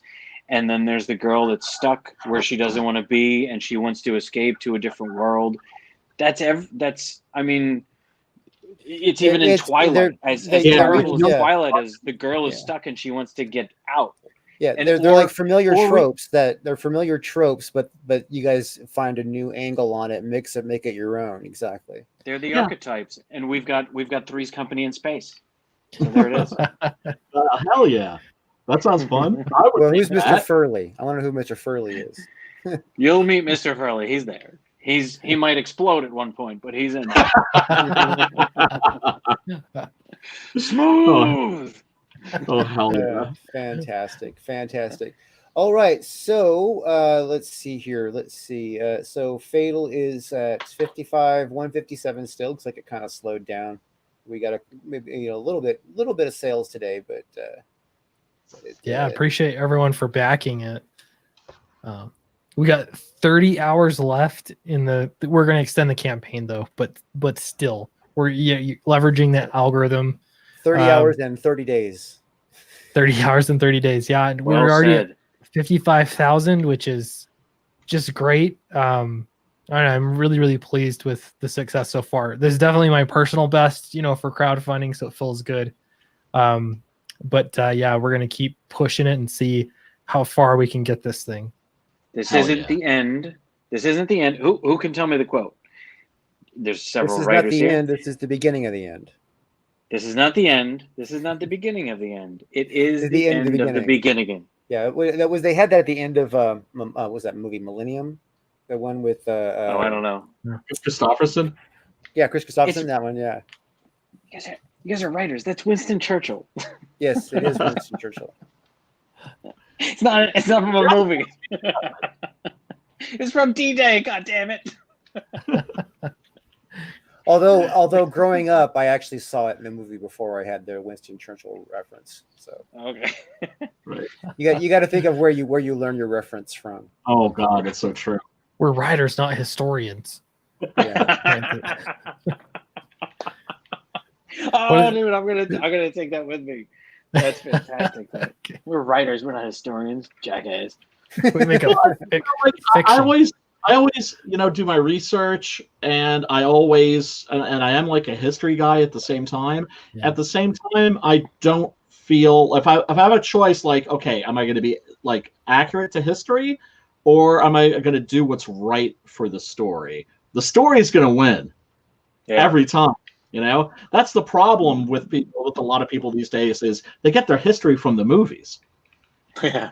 Yeah. And it's just, and it's just like, no, like the artist has no obligation to be accurate to history. The historian has an obligation. Getting your history from movies is about as good as getting your news from headlines. Yep. What, you're telling me that movies lie to me? We lied. And now your journalists are doing the same thing. Yeah. It's a story too good to not tell them the truth. We got to tell them this story. Yep. And that's why, Well, that's because news is no longer considered a not-for-profit write-off part of the business. It is now considered a profit margin of the business, and then some businesses are completely built around news and only news, and so they have to sensationalize it because it's competitive. And so when your news and your monetary value of your news articles are based on a click factor, you got to make clickbait, and that just ruins. So here's my question then: is it just now that it's happening, or is it just now that we're realizing it? Oh, right? It's always been happening, but it was happening on a much smaller scale before because. The headlines were sensationalized, but if it was shitty, if the story was not what the headline was like when you read it, you likely wouldn't buy the headline the next time. When it's clickbait on the internet, when there's so many headlines out there, you're swamped with so many headlines. You're not going to register. Most people are not going to remember which ones were shitty and which ones weren't. You're not choosing between just 3 things to read. You're choosing from fucking a million things to read. But there's another problem that's been studied about. It's the fact that we have so much information on our phones, right? We flick, right? So nobody reads past the headlines.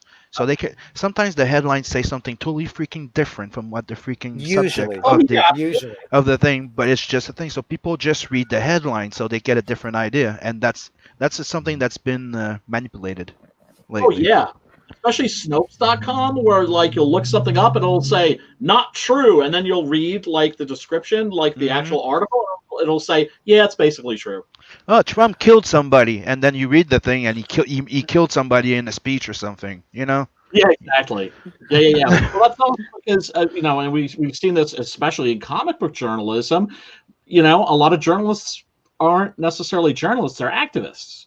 Yeah. And hello, Rich Johnston and Bleeding Cool.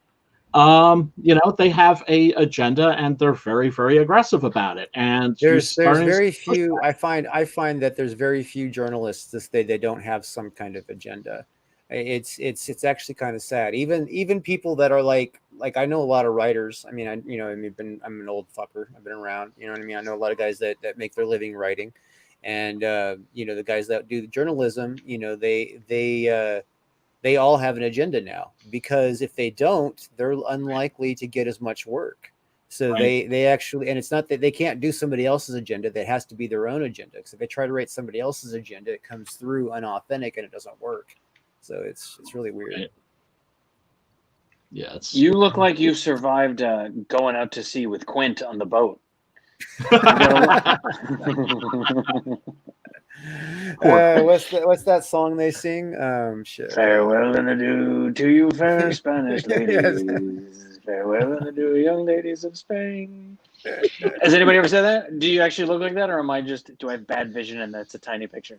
I'm getting closer. I actually look like this. Oh, not at all. You don't look at all like that guy. Yeah. Dreyfuss. You don't look like Dreyfuss. Although Richard Dreyfuss is one of my favorite actors, so go figure that out. Do you know that they were going to cast him in? He was supposed to play the Schwarzenegger part in Total Recall. It was originally seriously. Really? David Cronenberg was going to direct that. Yeah, it was going to be Richard Dreyfuss. Oh, that's interesting. I loved him in Close Encounters. He was awesome. And there's so many in comedies. There's so many comedies where his delivery is unbelievable. And he usually doesn't usually try to play the funny guy. He's usually the dick. He plays the straight man. The straight man that's funny. Yeah. He's funny in Jaws. Very. He's hilarious in Jaws. Yeah. When he does the I don't have to take this abuse. He's hilarious. Yeah. And the straight man part is always more difficult to play. Like that's more challenging for an actor. He was amazing in freaking Dick Tracy playing Mumbles. Oh yeah. Well, I mean, I thought that was a horrible movie personally, but like Al Pacino as Big Boy Caprice, right? Yeah. Oh my goodness, man! I barely remember it. Was that visually stunning though? It was remarkable as far as visually. But Yeah. Was it coming off the heels of the '89 Batman Tim Burton movie?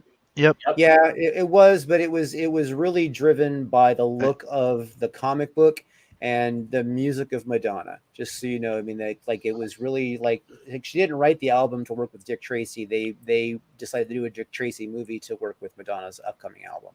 Yeah, and she's the only part I don't like about the movie. Somebody said, "I'd like to get near that cone bra." How could I get near that cone bra? What if we make a Dick Tracy movie? Genius. Who would have thought? Right?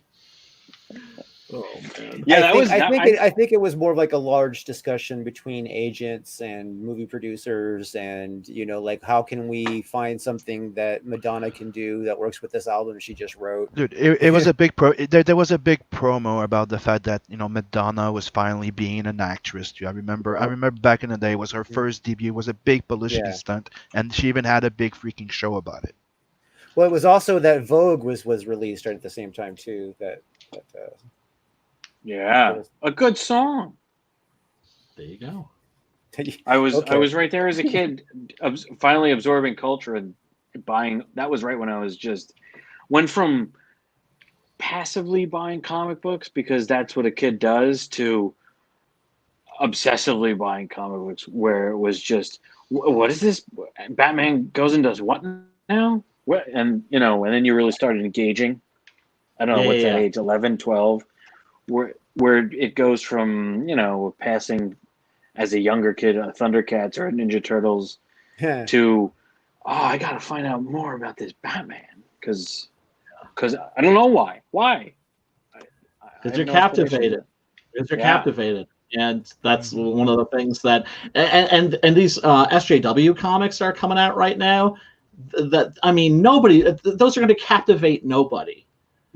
I can't imagine anybody going back in time, 20 years hence and like ooh yeah, those comics from like the late Squirrelville was the bomb, right? Yeah, exactly. Ooh. Here's the scene. Here's the scene where she stops. Safe Space was the shit. They're just obsessed with being the first. It seems like there's this obsession of like it's the first transracial migrant. It's the first black superhero movie. Bitch, forgot Blade? I know. I know. They pretend like women haven't been in comics. It's like they're trying to sell this lie to the general public that's never read comics. Somebody replied to me. No, they meant the first Marvel character. I'm like, guy, what? Blade's Marvel. Well, okay, let's really call it out for what it is. It's people who know that there's not enough money in writing comics the way that they've been doing it in the past. You know what I mean? The business has changed. And so they're more focused on movies. And so like they're trying to write comics to get a movie deal or a series deal or something like that. And that when you approach it like that, you're just doing everything a grave injustice from the beginning. So you're putting the cart before the horse. I mean, it's you're trying to focus on something like the cart before the horse, but 10 steps ahead of the game. You're like you're trying to decide on how something's going to be developed before it's developed. Well, have you ever tried to steer the cart before the horse? That means trying to rig the game. What the fuck? How do I get down this hill? The cart's back there. The horse is over here. That would be difficult. I mean, I could just think about. I just think about like trying to park a trailer in reverse is fucking hard as fuck. Oh, I could imagine. Well, you know what? It's the SJWs. They were like, okay, when the Avengers movie came out, let's face it, that's when it all started. And they were like, well, we can't take over the movies, but what are the movies inspired by? They're based on the comic books, but we can take over the comic books. And then in a few years, we'll have Safe Space and Trailblazer and the guy that's high on the internet gas, and they'll have their own. The movies got hit way before comics. The reason why Marvel succeeded so well is because they're the one that came out and went, fuck you, your agenda in the beginning. Yeah, they came out doing like Iron Man and all those movies, and then they got hit by the Hollywood thing. But the Hollywood SJW things was before. Then the Gamergate thing happened. We can even be a little bit more specific. It's actually Disney centric. Disney has had that agenda. You look at even like the Disney princesses and how they've changed it. I mean, before it was ever applied to Marvel, before it was ever applied to Star Wars, the agenda existed in Frozen. Yep. Good point. The agenda existed in Maleficent movie. The agenda existed in Brave. You know what I mean? So it existed in Disney. Is the one with the agenda. It is a Disney agenda, and it is in everything that Disney owns. Just look at Deadpool. Deadpool came out. Fuck you. Big hit. Deadpool 2 came out after being bought by Disney. But Disney does seem to be the culprit. But if you look farther back, it was Walt who started making those cartoons and said, I want to bring all those traditional grim fairy tales up to the forefront and make them for the wider audience. And if you go back and it's all gorgeous. When you go back and see what Pinocchio was, have you seen Pinocchio? It is perfect. Sleeping Beauty. I watched. We got Disney Plus, and I went back and watched Sleeping Beauty. It is so gorgeous. Like the animation, I don't know how I didn't realize the backgrounds. Any single background, that thing is beautiful animation. And it's I don't know what it was made motion cells and stuff. Yeah, it was awesome. Yeah.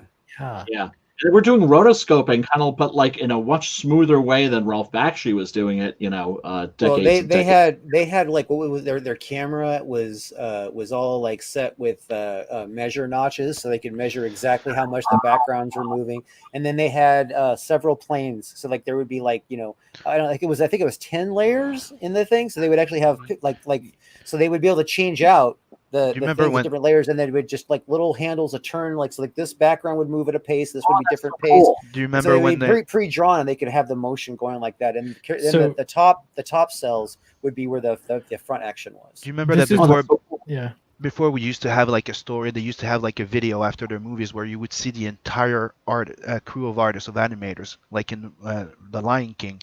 They were studying lions. They were all sitting around the freaking lions and drawing them. They did the same thing with the dancers and this Fantasia. If you go at in the bonus extras, you see when they're watching a ballerina dancing and they're all freaking drawing every freaking thing that they can get. Just so And if they you can look really across, reproduce it. if you look across some of the movies from the late 40s into the 50s, you could see the same girl that poses for Alice in Wonderland is the same girl that's Wendy, and it's the same girl that's they kept using her, and you could see that they were studying from life and bringing that life into the movies. And then you could see later on when they weren't doing that, and they were just pulling from other animation, and that it starts to look like the after school Channel 11 animation, right? Yep. And they've sort of, you could see that even in the Renaissance, right?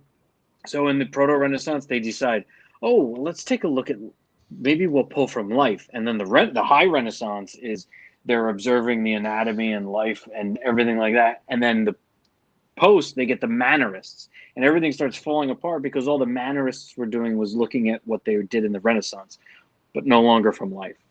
Right, so the comics almost went that way. They're not the golden age of comics. I mean, they're the Al Williamsons and the sword and sorcery guy, Wally Wood, Frazetta. They're looking at life and they're pulling life into the books to breathe life into the action that you want to see, and then the comics get even more exciting and more exciting. And right now, what are they looking back at?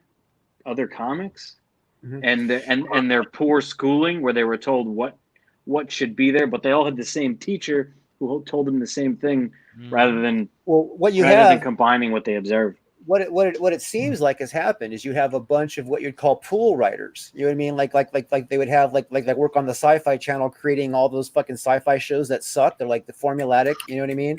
They're just a bunch of formulas recreated the same thing with some more different sets. You know what I mean? Yeah, they're just pool writers. You know what I mean? They're just like these guys that's like, okay, we'll just throw this job to you. Let's throw this job to you. Let's throw this job to you. And it's not like, hey, I have this story I want to tell. I have this thing I need to tell. You know what I mean? And this is gonna be fucking awesome. And that's where the good stories come from. It's like, I have this thing that I want to tell. You don't know where the future of it is. You just know the story is in you and it has to fucking come out. Or sometimes it's just a character that you just thought of, that it's in your freaking mind going, set me free. Yep.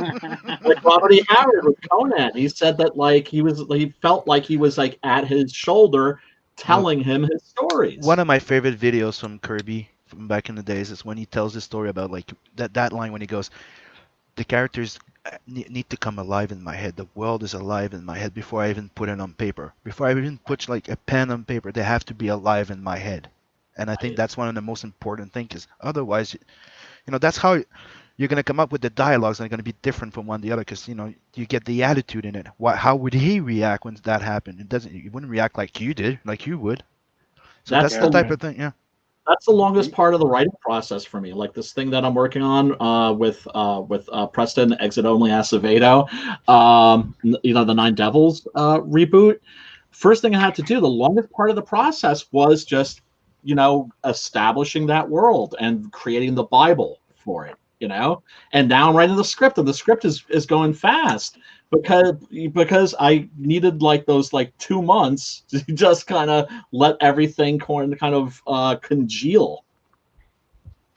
But for a writer, for you to sell that, yeah, there's almost no way other than to get with an artist and have them pitch the visuals. Of to course.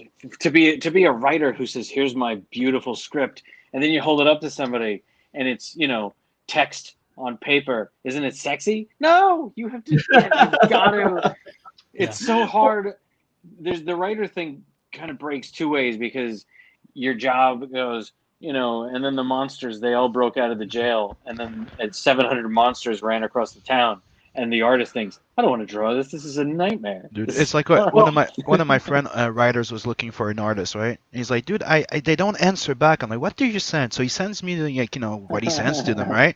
And it's like a 50-something page. There's like a premise of a cell buildup, of the world buildup. Then the story that's not even started yet, and you're like, dude, no, don't send that to a freaking artist just to get him interested. Send him a freaking nice, like maybe 1-page pitch. Get him interested to read that script. Otherwise, he's just gonna put it in a freaking garbage bin. Yep. And that's the other thing too, is when you're writing a comic book, it's helpful to know which artist you're going to be working with, so then you can play to their strengths, and also what they love to draw, because you want to make sure that it's going to be a blast for them.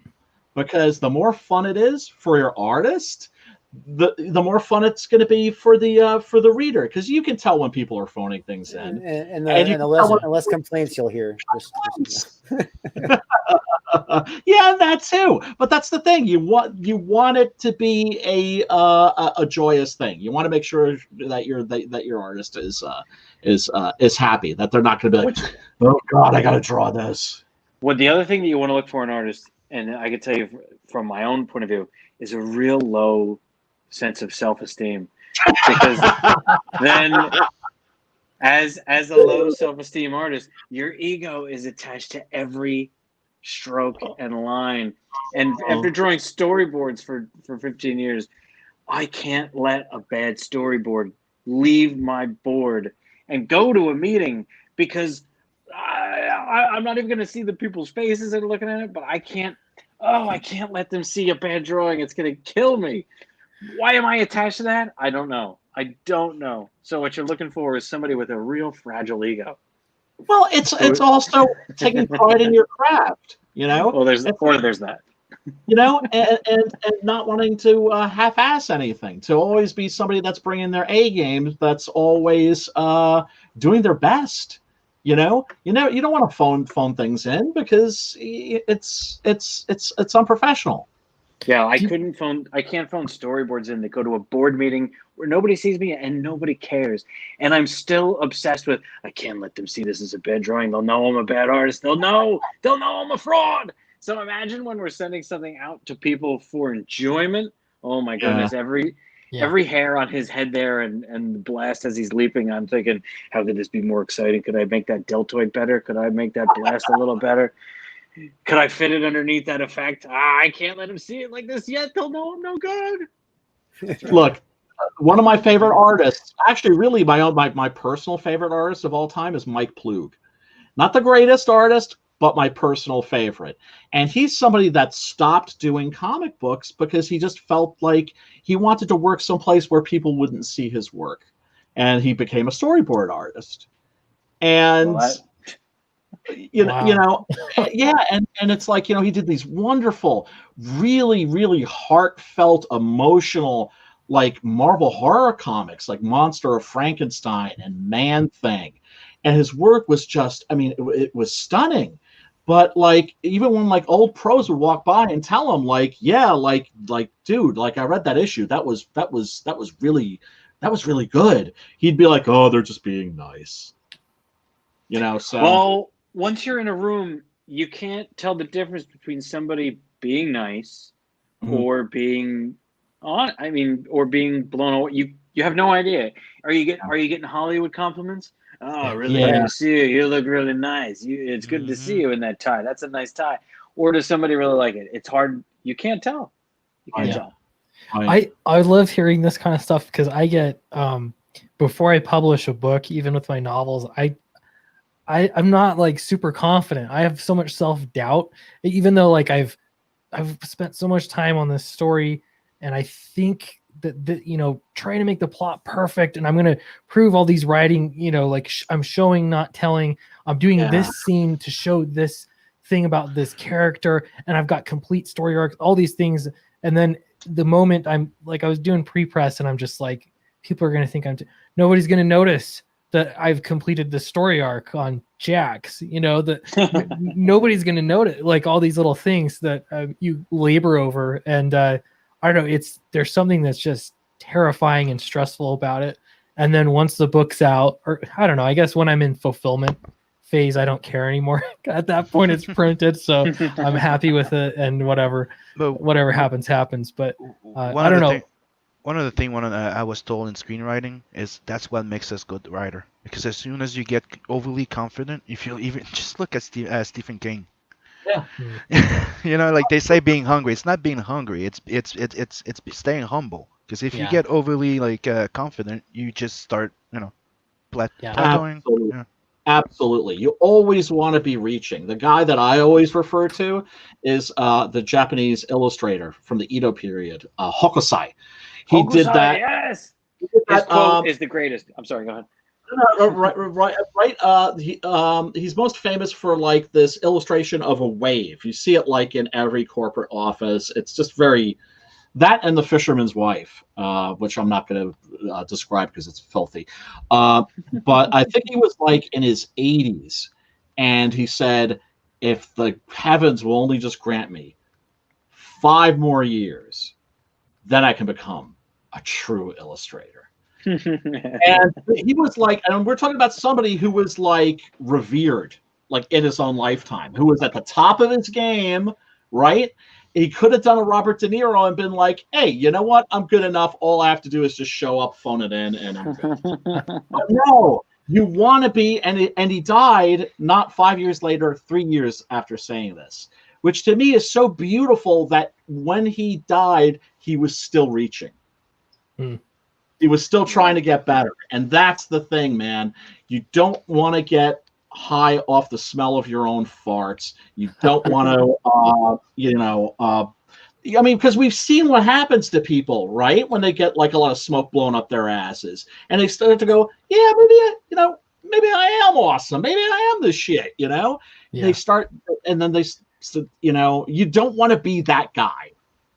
This is I love that you guys are talking about this. To me, it's so conflicting, because when you're trying to sell a book, you gotta be like, I'm the greatest writer there ever was. Yeah, you gotta hype it. Yeah. And so you're trying to sell it. And I genuinely, I wouldn't be writing the books I'm writing if I didn't genuinely think they're great. You know what I mean? Like, I've got plenty of terrible ideas that never make it anywhere, but at the same time, it's like, I don't know, like writing is just so subjective, and you think I could do this better, and I don't know, there's still that voice in your head that's I don't know, it's something I think it's always there. I feel you. I've been doing screenwriting, films, short films, shorts, comedy, for shit, like a long time now. We're talking like 15 plus years, you know what I mean, of just like writing that kind of stuff like for a long time. And one of the things that I always do is I'm always questioning myself, because I got to remember that the audience doesn't think like me, you know what I mean, and I can't teach them to think like me, so I have to like try to make sure that when I choose what I'm saying, that it's digestible, that it's somewhat familiar, instead of trying to be like, oh, well, I'm going to use this fancy word, you know what I mean? And I don't like think like that. I actually just like have words in my vocabulary that come out that are big words. And then, I'll have somebody proof it or whatever, and they'll be like, oh, what the fuck are you saying here, dude? No one knows what that means. You know what I mean? And it's like, oh, well, shit. Yeah. And then, you know what I mean? And it's like when I'm writing, I'm always second guessing myself. And then I'm realizing, okay, you know what? I just got to like sit here and just like roll this back and do this. And then when I get the final piece done, I'm like, okay, I'm satisfied with it. I've done the best that I can, but then I don't want to show it to anybody at first. You know what I mean? Because no one's going to understand what I was thinking. You know what I mean? Because right. It's not a final, like it's like if I wrote like a script that I was going to direct, you know what I mean? I know that nobody's going to understand what I was thinking. You know what I mean? Right, and it's like if you look at the role if they would saw it, they would totally get it 100%. You know what I mean? But until it goes from paper to presentation, you know what I mean? A lot, not everybody gets it. It's the same thing. I found the same thing with when I was writing comics at first. I was like, I wrote it to where like like this is how it's going to be, and then I realized that no, you're writing way too much. You're writing way too much. I can't put all of this into a thing. And like, okay. And then it finally got to the point to where I only write what needs to be in the story for my illustrator, like what I need to move my story to connect the pieces. And then I let them fill in the blanks. I let the illustrator go from there. You know what I mean? So I'm like, this is what happens. This is why it happens. This is the setup. Here it is. Obviously told in a way that makes sense. And then, try to make it a snapshot in time and let the illustrator just fill in all the blanks themselves, and I find that works, and then the illustrator sometimes comes up with stuff that you didn't think about. They like add to your story a little bit with the imagery, and that develops. It helps from my point of view. I'm a dummy. And if I'm putting something out there that I can't follow, then other people can't follow. So it's got to be clear. Yeah. Everything's got to be whole notes for your eyes to pick up real easy. Think of it like songs that have good hooks. You got to have good hooks. When you have the good hooks, then something else they'll drag you into the story, just like a glittering lure that a fisherman can tug on. And then once that's achieved, then you can make them make other leaps with you into the next part of your story, where maybe you're going to reveal something that's a little harder to digest, but first they got to swallow the hook. Otherwise you don't have them. Right. Yeah. And in comics, I think that those are very often set pieces, but then you look at Hollywood and then you get movies that are just nothing but like one set piece attached to another set piece, attached to another set piece. Yeah. Right. And, but like in terms of like the attitude of a comics writer, I loved something that Ed Brubaker said. Ed Brubaker, this is like when he was at the top of his game. He was doing that legendary run on Captain America, where he brought Bucky back and he did it in an awesome way. The Winter Soldier arc, and I mean, by all accounts, like on the top of the heap, like the top 5 of the industry at that time. And he said that he was still waiting for people to find him out. Like he was still waiting for somebody to kind of like look at him and go, wait a second, you're not supposed to be here.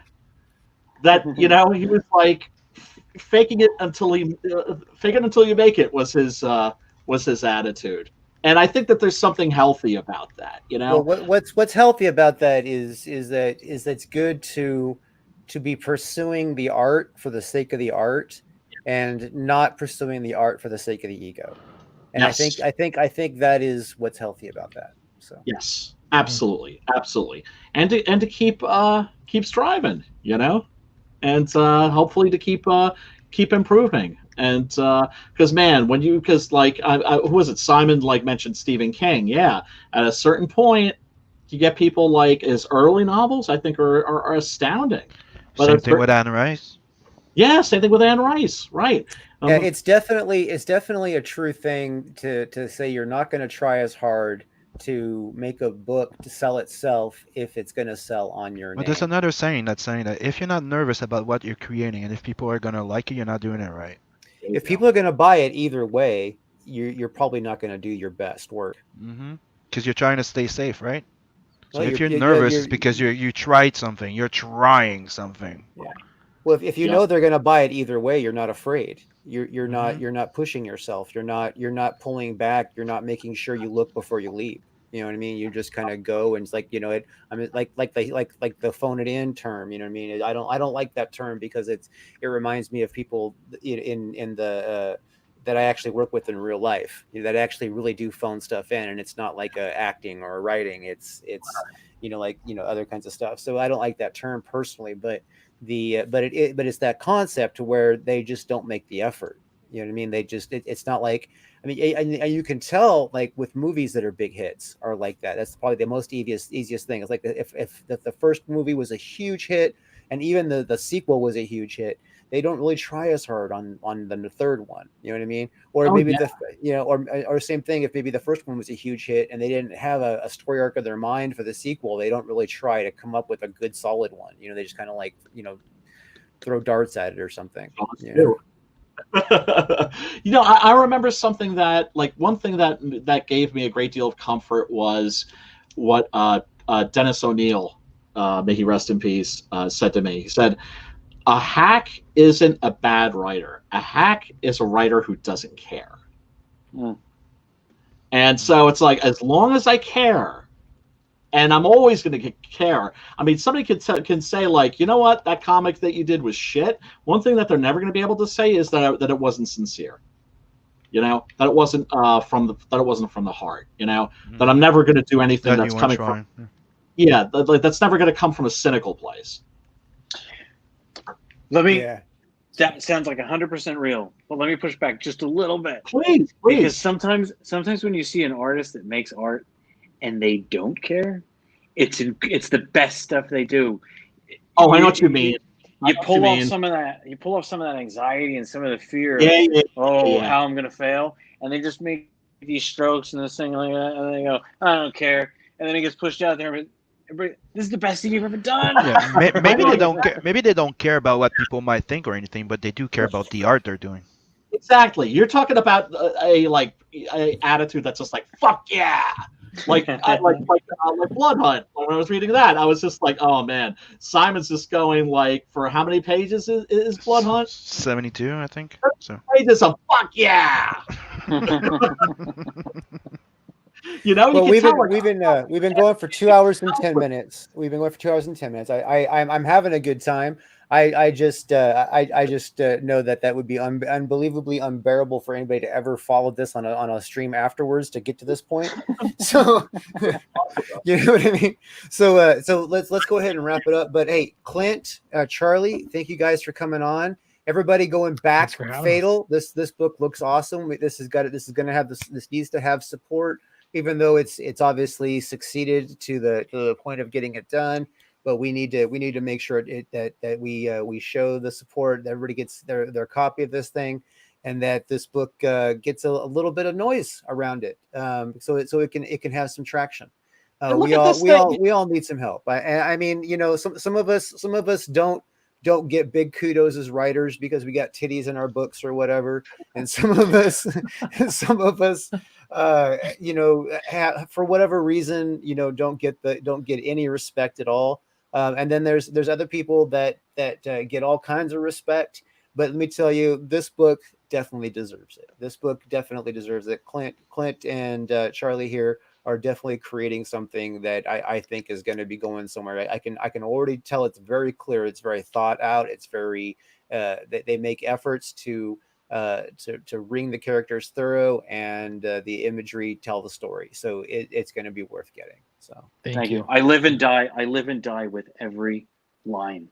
It's really. I mean, well, maybe the book's not going to get done then. Shit. The ego is so fragile. You can see out on every muscle line and deltoid. Yeah, man. That's the thing about what we're doing. All passion projects. Yeah. And that's what it's about, man, is bringing the passion. Well, I would give him like super kudos, like little things where people don't realize. Like I'm not an illustrator, but I have been studying illustration work pretty fucking closely now for well over a year, like constantly. That's pretty much like I spend most of my time looking at fucking detail work and illustrations, you know. And like when you look at this cover art here, the back side of it where the buildings are fucking fisheye lensed, all right. That line work is pretty fucking nice. Oh yeah, it is. Thank you. I mean, you can't. It's not done. We'll go back and yes, nothing's flat, nothing's straight. That's right. And fisheye, as much as if you've ever the fisheye, what it's doing is simulating being there, right? So and it's weird if you're not an illustrator, try this little thing. If you're in a hallway or a subway car, sit there and look down the length of the room and draw the door at the end of the hallway, and then look down at the other end of the room and draw the door at the other end of the hallway, and put them on the paper, right? So you got two doors at the two ends of the paper. Now, how can they be there? How can that work? Because you've got over here on your paper, you got a little square or a little rectangle, and then over here you got a little rectangle. Now, somehow the hallway should be a straight line, but it's not, because you live in your head, and your head perceives the world as this dome. So when you connect the hallway, what you really get is an arc, because that's the way the world looks. So the fisheye lens, or whatever that is doing, it's really simulating your stereoscopic experience of being in the world. And Clint and I, that's what we're trying to do. We're putting you in that world for the full experience of, we don't have an Oculus to give you, but we've got dialogue and drawings. So enjoy. Absolutely. Yeah, definitely. Looking forward to it, man. Looking forward to it. So, what is the date? February 2021 is what we should expect, right? Yep, that's the date we have out there. All sorts of stuff happens with fulfillment and all that kind of stuff. So I was trying to make sure we have enough time to, not disappoint people. Just don't print it in China. Yeah, no, I don't think there's a need to either. There's a lot of local US based printers that are competitively priced. So yeah. Absolutely. Yeah. All those people that went through Print Ninja, man. Oh God. Oh, I got screwed. Print Ninja makes sense. Print Ninja makes sense if you're doing a certain kind of print. You know what I mean? As far as the basic printing stuff, most printers, there's a lot of printers out there that'll work well. Print Ninja has some built-in features that are easy to use, but but if you had the point of using Print Ninja, you might as well think Transcontinental in Canada way better and faster. There we go. That's what Ethan is using now. And we are going to figure out this whole foreign shipping thing at some point, No, right now I've been able to reduce my shipping from Canada to US to $15, even for 2 books, because I'm like partnering with Michael Beacon from Seven Legions in the US. So I'm doing his Canadian and international because it's less expensive for me, and he's doing my US. Nice.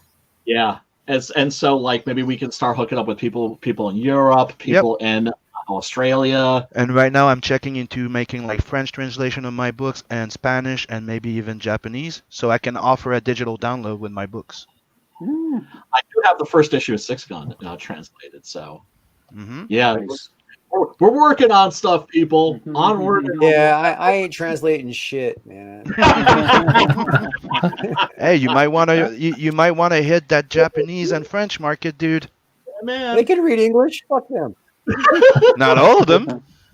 Well, maybe they won't. Maybe the ones that won't like my book. So let's just say that Captain Love will be spraying around as much. Oh man, phrasing. I like it. He speaks the language of love. All right. Again, thanks for coming on. Everybody, back F.A.T.L. This is going to be a great book. Make sure you guys get yourselves on there and get it done. The link is in the chat, and it will be in the description. I just didn't include it before I launched the thing. So thank you very much, and we will see you next time on Indie Comics Interviews. Peace, love, and soul. Thanks.